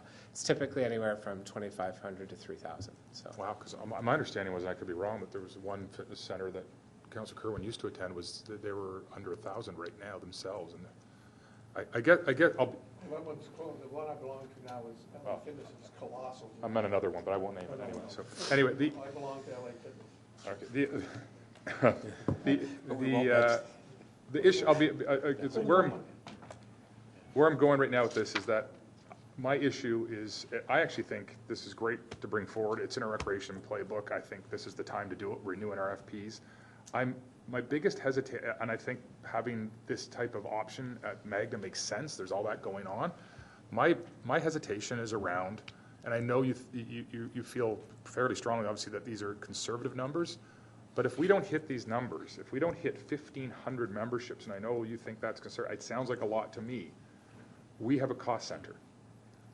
Even at the 1,500, it's going to take upwards of 6 years, if you ignore the fact that DCs are in the bank and paid for by somebody else, just on their payback alone on this model, because you're losing money in year 1 and 2, year 3, 4. Not to mention that we were getting rent that we're no longer getting. I'm just really nervous about if we don't hit these numbers, that we've got this exercise equipment, that we're in this deep, and that. So that's my hesitation, and I guess if you have more compelling information around the why we're certain we'll hit these. I guess the other question I'm going to ask is really where I was going with this, and very bluntly, is did we give consideration to, and this addresses the private sector issue, but did we give consideration to putting this on the RFP if there's all these, and I know there sounds like there's a few, but I'll bet you in town there's 12, if not 15 fitness centers or more. Did we consider putting out an RFP and playing this a little conservative and just saying, we'll take our rent and maybe even up it a bit and see if somebody out there already wants to provide this? Through you, Mr. Mayor. The first point I'll address to your points is that within that non-personnel expenses and equipment lease, so in terms of mitigating some of the risk, if after 3 years we don't feel that we're able to operate as effectively as we could, we're able to return that equipment and or we can renew the lease at that point in time and release the equipment. So it does mitigate some of that risk so that we're not left with hundreds of thousands of dollars worth of equipment that we've purchased that we can't actually utilize after the fact. So that is built in there. In terms of the RFP and whether or not we've considered issuing that space as an RFP, we've talked about that certainly. Our feeling is that this is an opportunity to look at the whole of how we deliver service, and so in an RFP where they're just renting space within the fitness center, that would provide additional service to the community, and it would provide welcome service to the community, but it wouldn't enable us to completely transform the way that we do business. So what I mean by that is that we wouldn't be able to create an environment where we sell a family membership then that allows access to our pools for public swimming and access to our arenas for public skating. And that's the real value, and that's the draw for the community for a family to join with us, is that they have access to all of these other services. And that's really what we want as a department to encourage, is that the entire family enjoy physical activity collectively. And we felt that by issuing an RFP and just renting out that space to a fitness center as opposed to a restaurant, we're missing that opportunity to really instill in this community an overall value for health as a family. But can't they still have that value for health by going there as a family and having a membership with a private sector company and us for the rest of, how is if the private sector company were running our pool and our gym and our ice surfaces as well. But otherwise, they're different entities that... They're different entities, but you could still, as a user, you still can be there and use the pool and use a gym. No? You could, yes. Well, you pay, if you're not paying extra, then we're losing money. So we can't have that's the part I'm missing. So if we're offering this membership to use our others, are we having lost revenue in other areas then? Or? We're changing the revenues, but that, again, that's reflected in that non-personnel expense number as potential lost revenues. Okay. No, I understand what you're saying, and you are correct that yes, they could conceivably pay.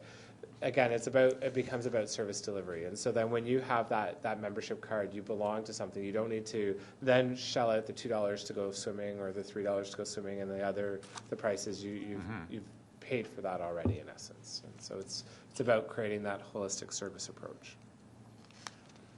Thank you. Yes, sorry, one. The space that's there, if as opposed to restaurant use, 3,000 square feet, do we have any sense of what kind of revenue we could charge if we did do RFP it out as to somebody to run a fitness center? It would be approximately $35,000 to $40,000 a year, is what we would expect. Okay. And that is what we're receiving right now in the restaurant, is $35,000 a year. And would the personnel we hire under expenses, would those be full-time town employees? One full-time staff person, the rest are part-time. Is there any way to do that on contract? Yeah, we could do that on contract. Okay, well, I'm a little hesitant, I have to admit. I prefer to see this taken on by the private sector, or at least RFP'd out, and if there's no response, then also the whole question about are we in the private sector space is answered. And we don't run the risk of finding ourselves with staff and equipment, although the equipment in year 3, I guess, would be a different story. But I like that we're looking at this. I think it makes sense. I think that people would like to see that amenity there. I'm hesitant. I guess I'm hesitant on. I have a hard time seeing us getting 1,500 memberships, and I could be proven wrong, and maybe I will be proven wrong. But that's where I'm at right now. Thank you. Thank you. My own observations, I'm excited about the opportunity of expanding a partnership with South Lake, and I believe that the project rounds out our portfolio, and it addresses an area that we've got a gap in, and it's a gap that I think that the private sector hasn't been addressing, and I think you've raised that.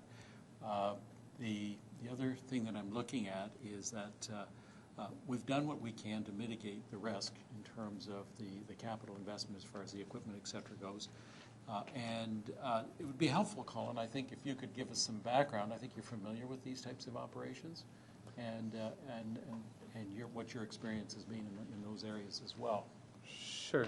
Through you, Mr. Mayor, for the last 5 years before coming to Newmarket, I worked for the City of Markham and in their Recreation and Culture Department, and I didn't directly oversee the fitness centers. I was very familiar with their operations and assisted with some of the marketing, so I'm very comfortable with the municipal side.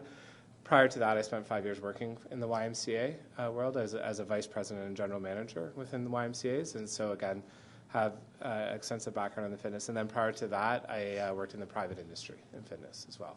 And so all of that being said, if I may, to address, I certainly appreciate the concern because this is a risk. This is going into a place that we haven't gone before.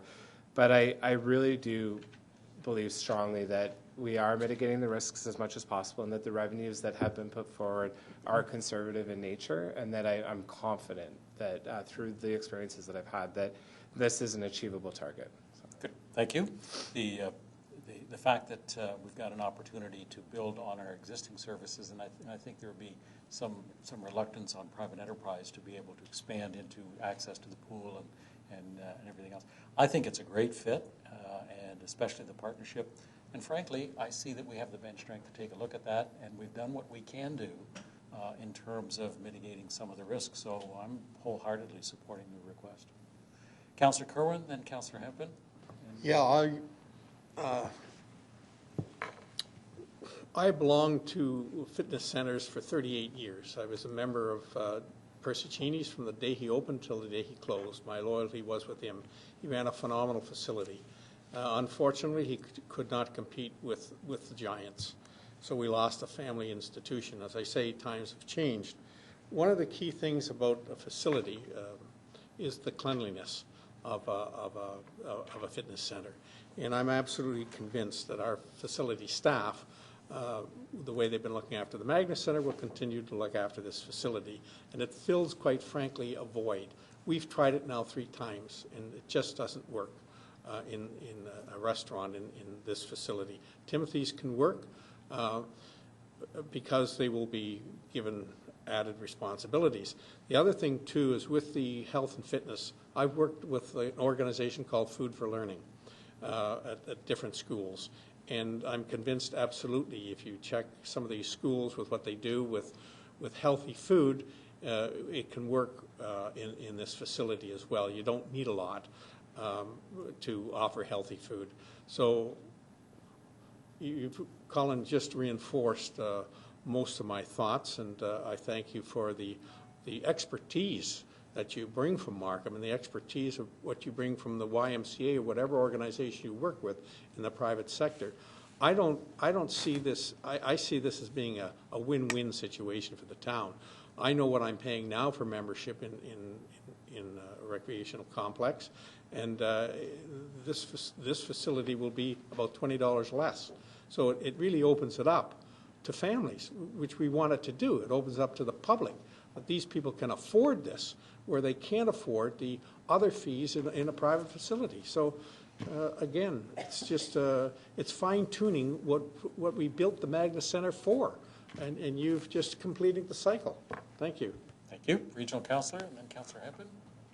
Oh, okay. So I just quickly, Colin, it would be helpful. Did you have any metrics from Markham or other communities, like square footage and membership numbers? Mm-hmm. Yeah.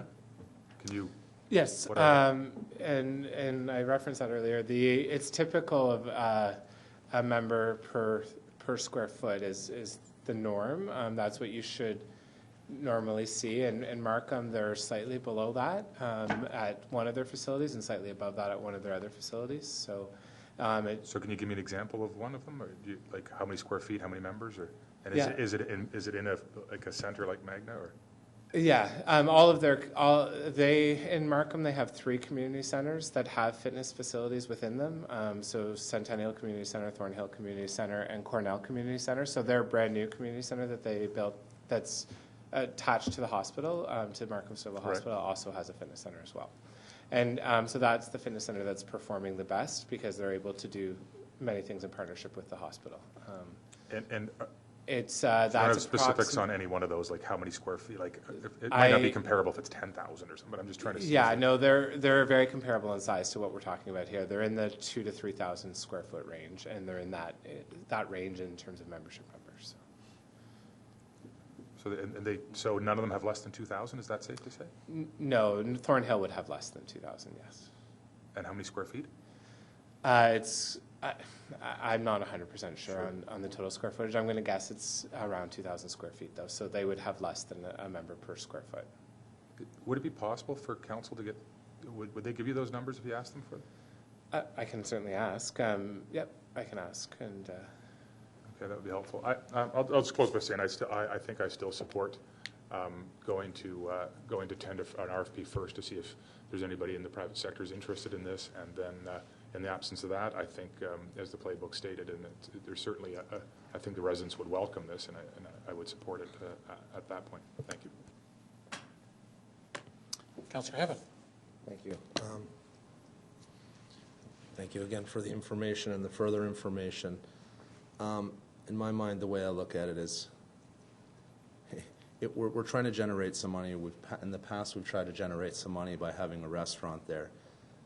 3 unsuccessful restaurants, $40,000.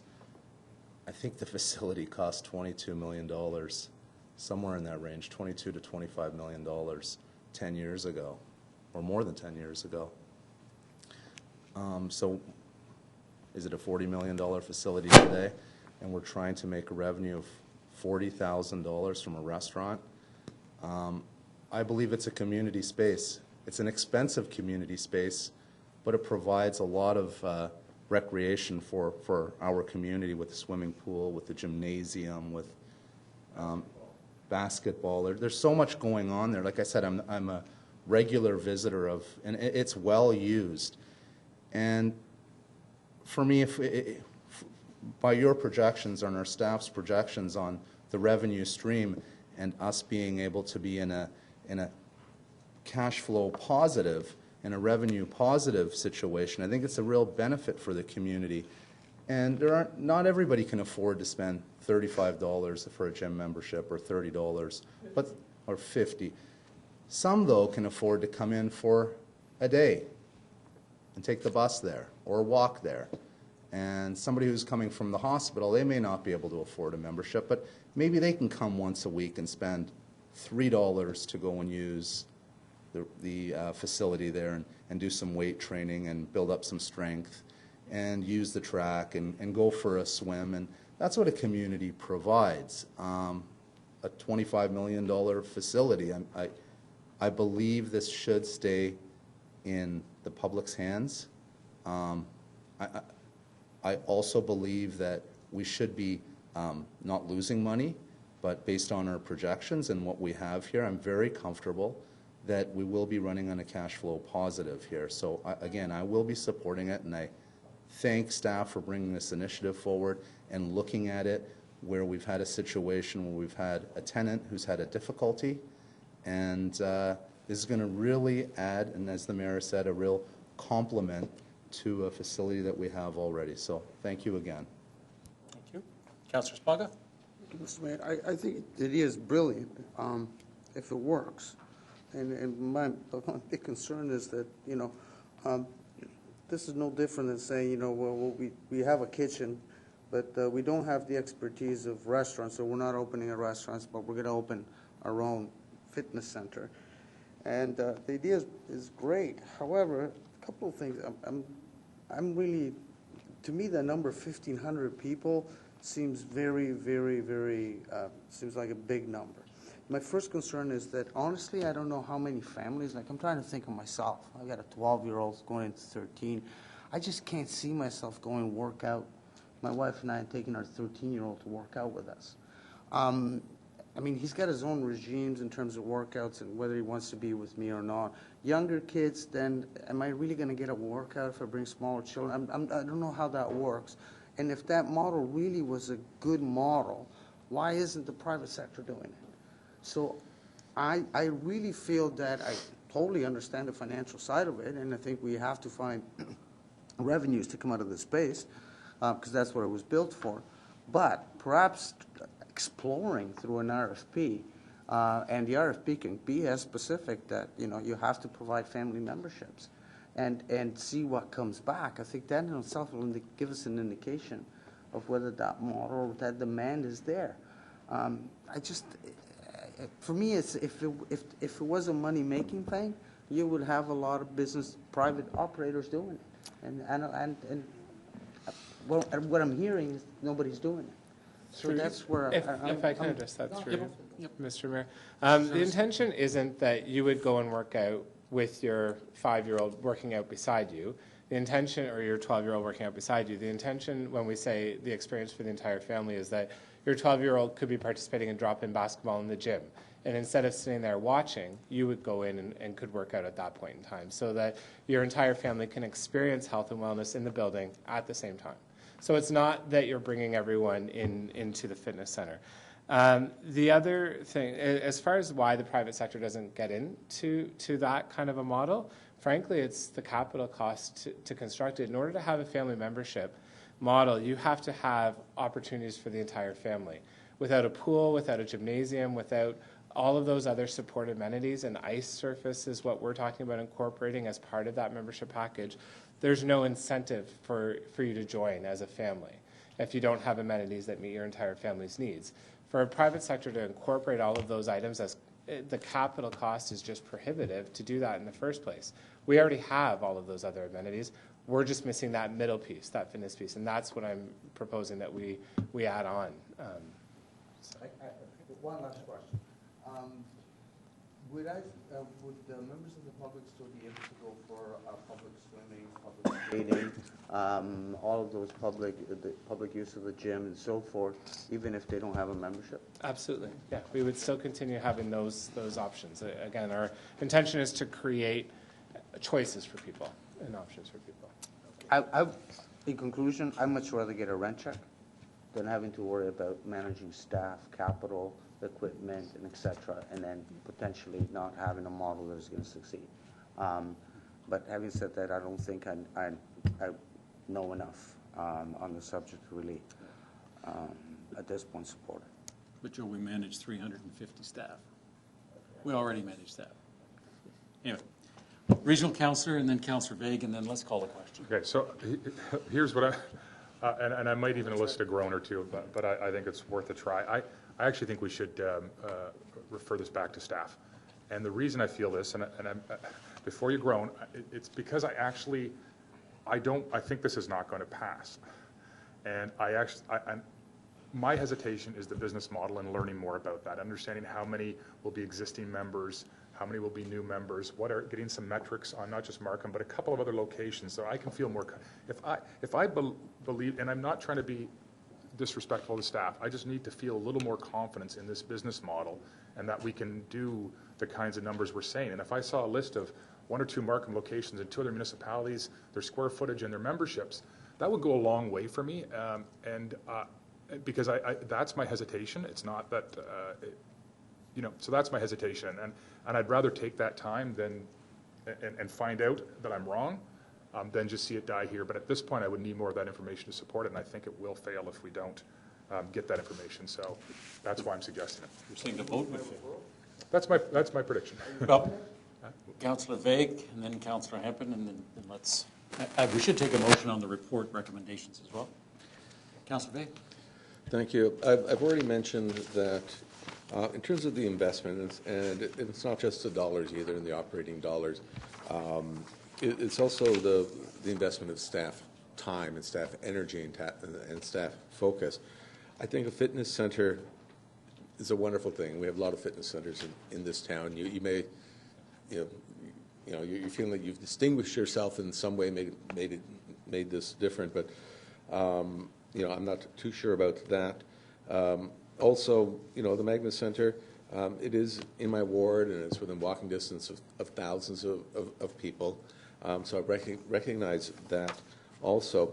But I want to go back to what I said before. In terms of all the energy that's going to be put into this, quite frankly, town energy, I just don't sense it's the greatest priority right now. I think there are other amenities that perhaps would have a lot greater support and maybe even take less energy to do, but I can see this taking a lot. Second, right now, even though the restaurants weren't successful, we are getting about $35,000, $40,000 a year rent in that. I'd certainly like to see if the private sector is interested, much like Regional Councillor Taylor said, if they are interested in doing something like this in that spot. Because even when I look at the numbers here, just the gross numbers from your business plan, we're showing a $109,000 loss in the first year. Frankly, what a best case scenario in the second year is a $45,000 profit. It still leaves you about $64,000 in the hole. And then by the end of the third year, just over $100,000 profit, if we'll say, revenue generator, net. So after 3 years, with this best case scenario, after 3 years, the net for the town is $41,000.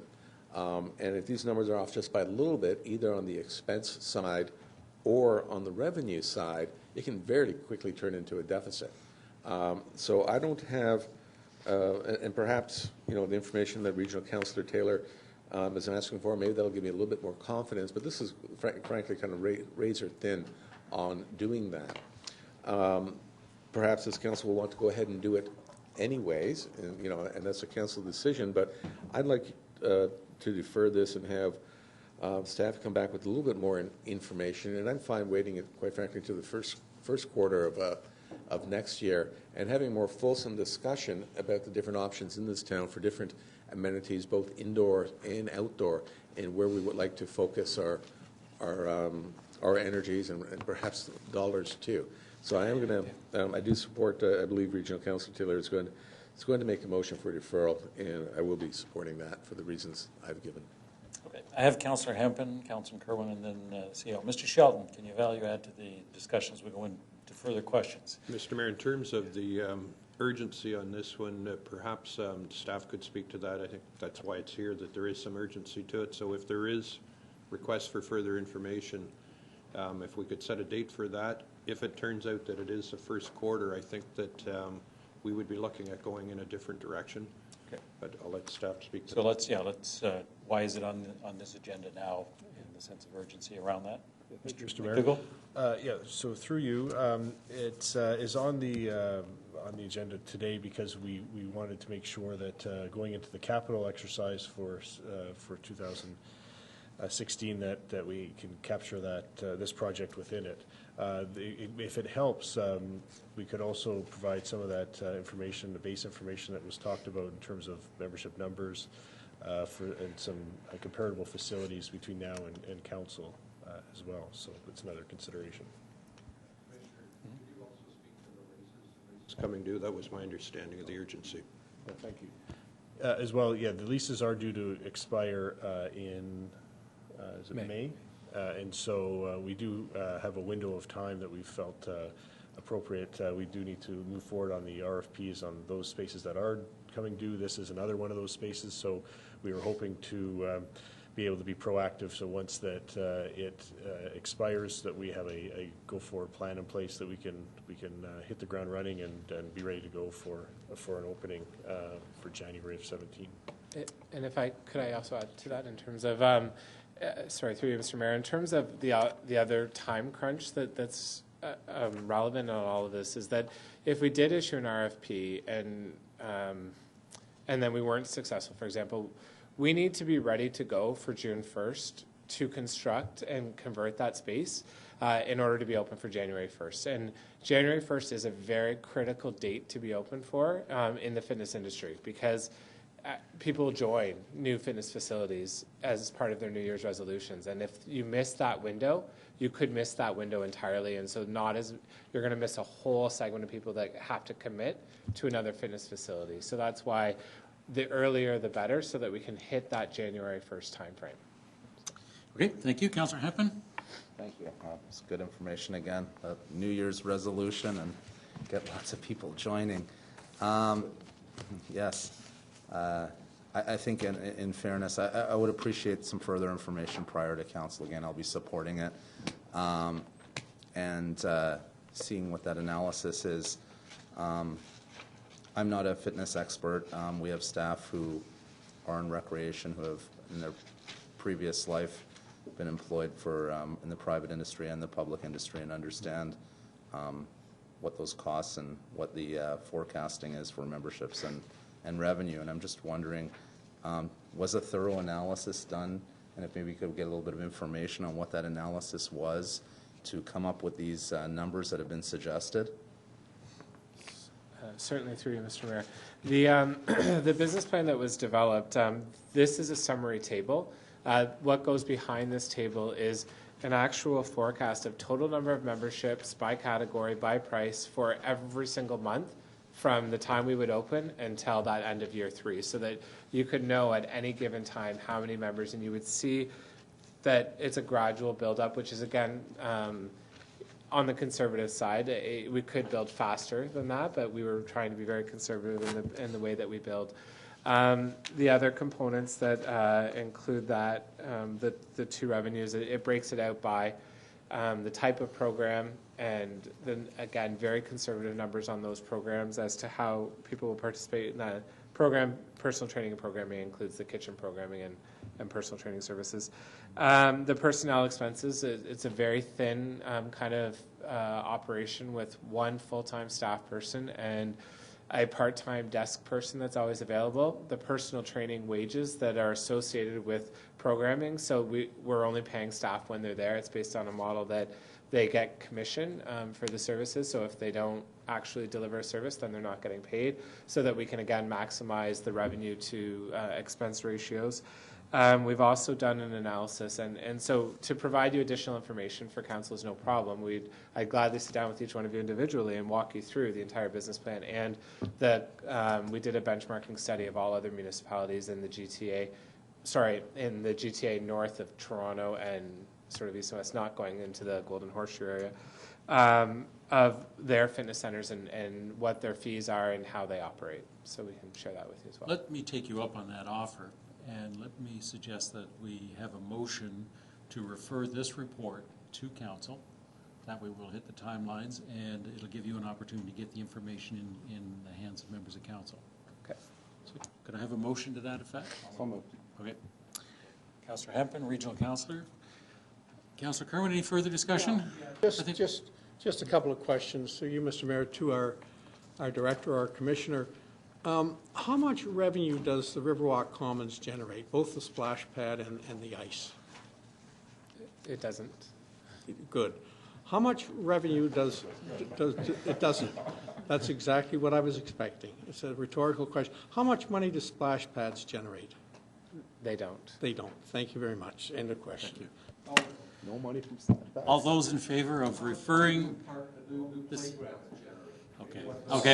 I mean, the point's been made. Point and counterpoint. Let's vote on the motion, and that is to refer this report to council with the direction to staff to provide more detailed information on the business model and to meet with members of council.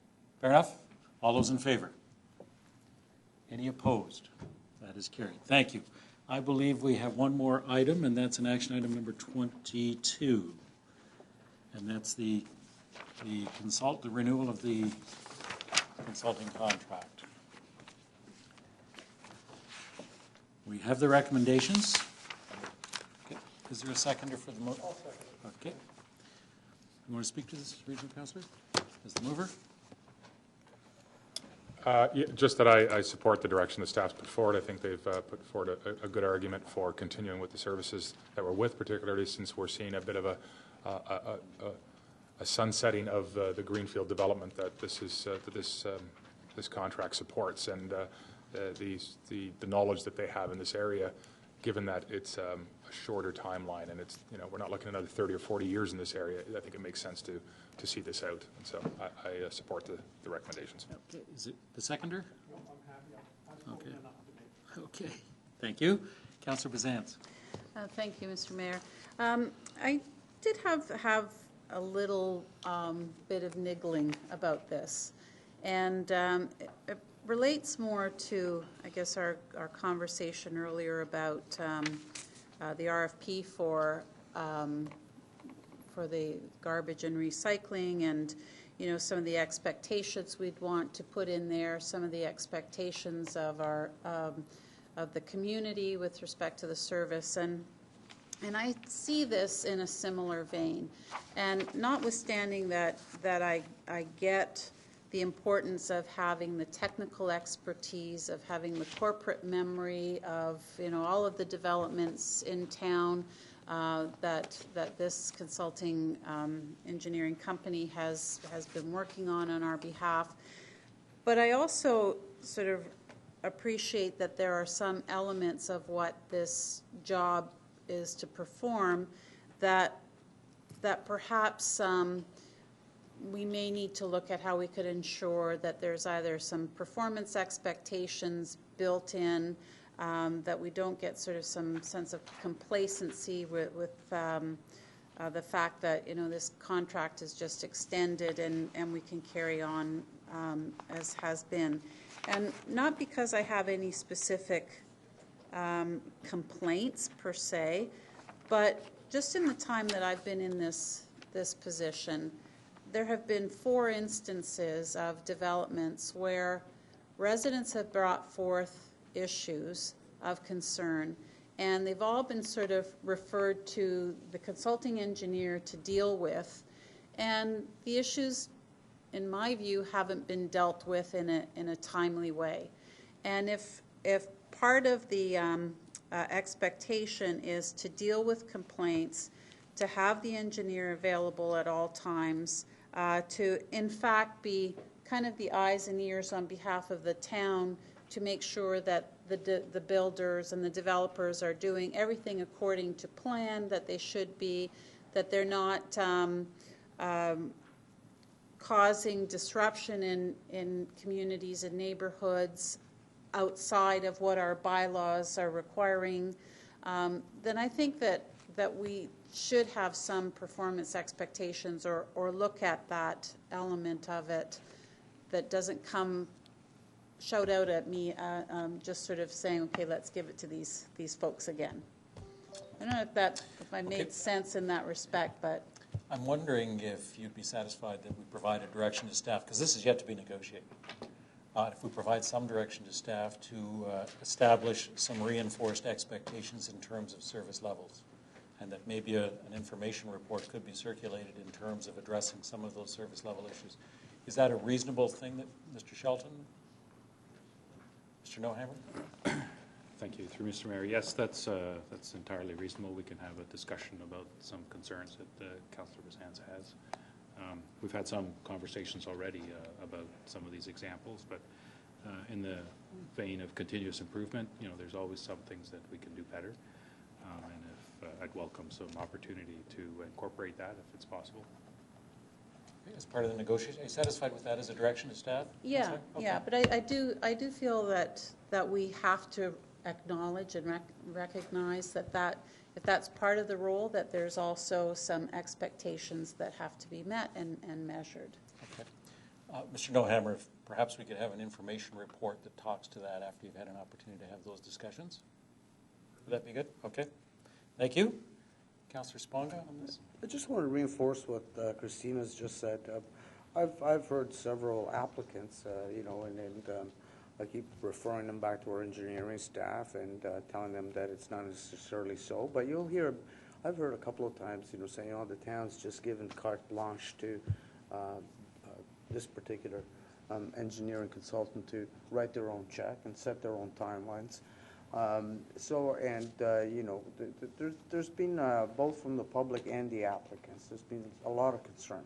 So I just want to, support some of the comments that you just made, and I think, eventually we're going to have to revisit this, but I'll support it this time. But I think some added oversight and having a clear understanding of what the performance measures are and timelines, I think that's very beneficial. Okay, good. Thank you. It's interesting to note that I think other municipalities, particularly some that are undergoing some very significant growth, are being, if they have not already adopted, are being encouraged to adopt the processes that we have in place. And these are municipalities that are just going to be facing some huge growth. Okay, all those in favor? Any opposed? And that is carried. And that is subject to a direction to staff. Okay, Reports by regional representatives? Okay. Any notices of motion? Any motions? No, I was gonna raise a motion, I was gonna ask staff if we could get the estimated revenue from the seniors meeting place for 2015, but I'll. Okay, so. Okay. 1,300 members will give it to you too, Joe. You want to eliminate it. Okay, I think that was a notional comment that didn't have any intent to have a motion there. Any new business? Councillor Kerwin.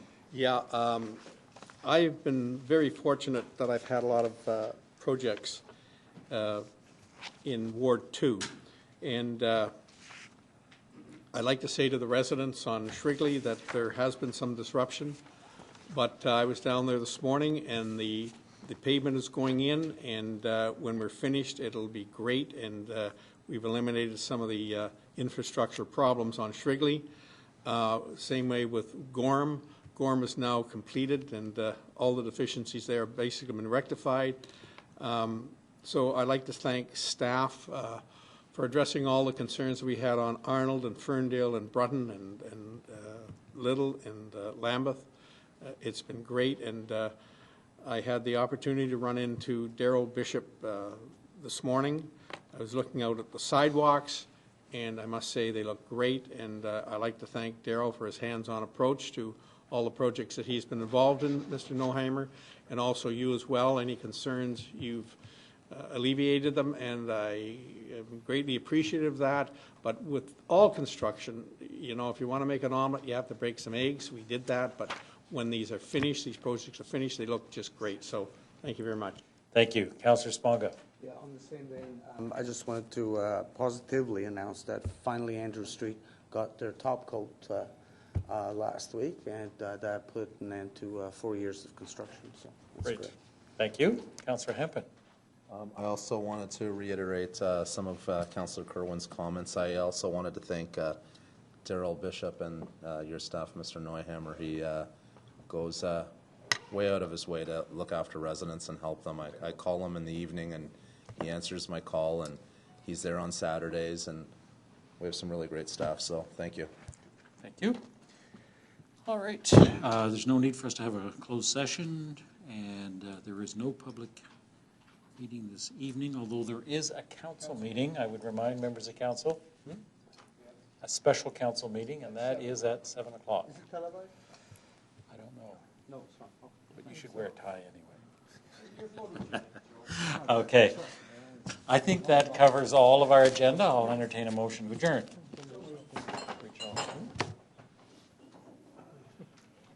Okay. That's Councillor Kerwin and Regional Councillor. All those in favor? Any opposed? That is carried. A lot of great business was covered today. Thank you. Mr. Shelton. For the live streaming, if not now, then this evening, to mention about the PIC, and it's an opportunity to mention about, I think you and the regional councillor have a meeting with the minister for the first part of that, just to put that out there.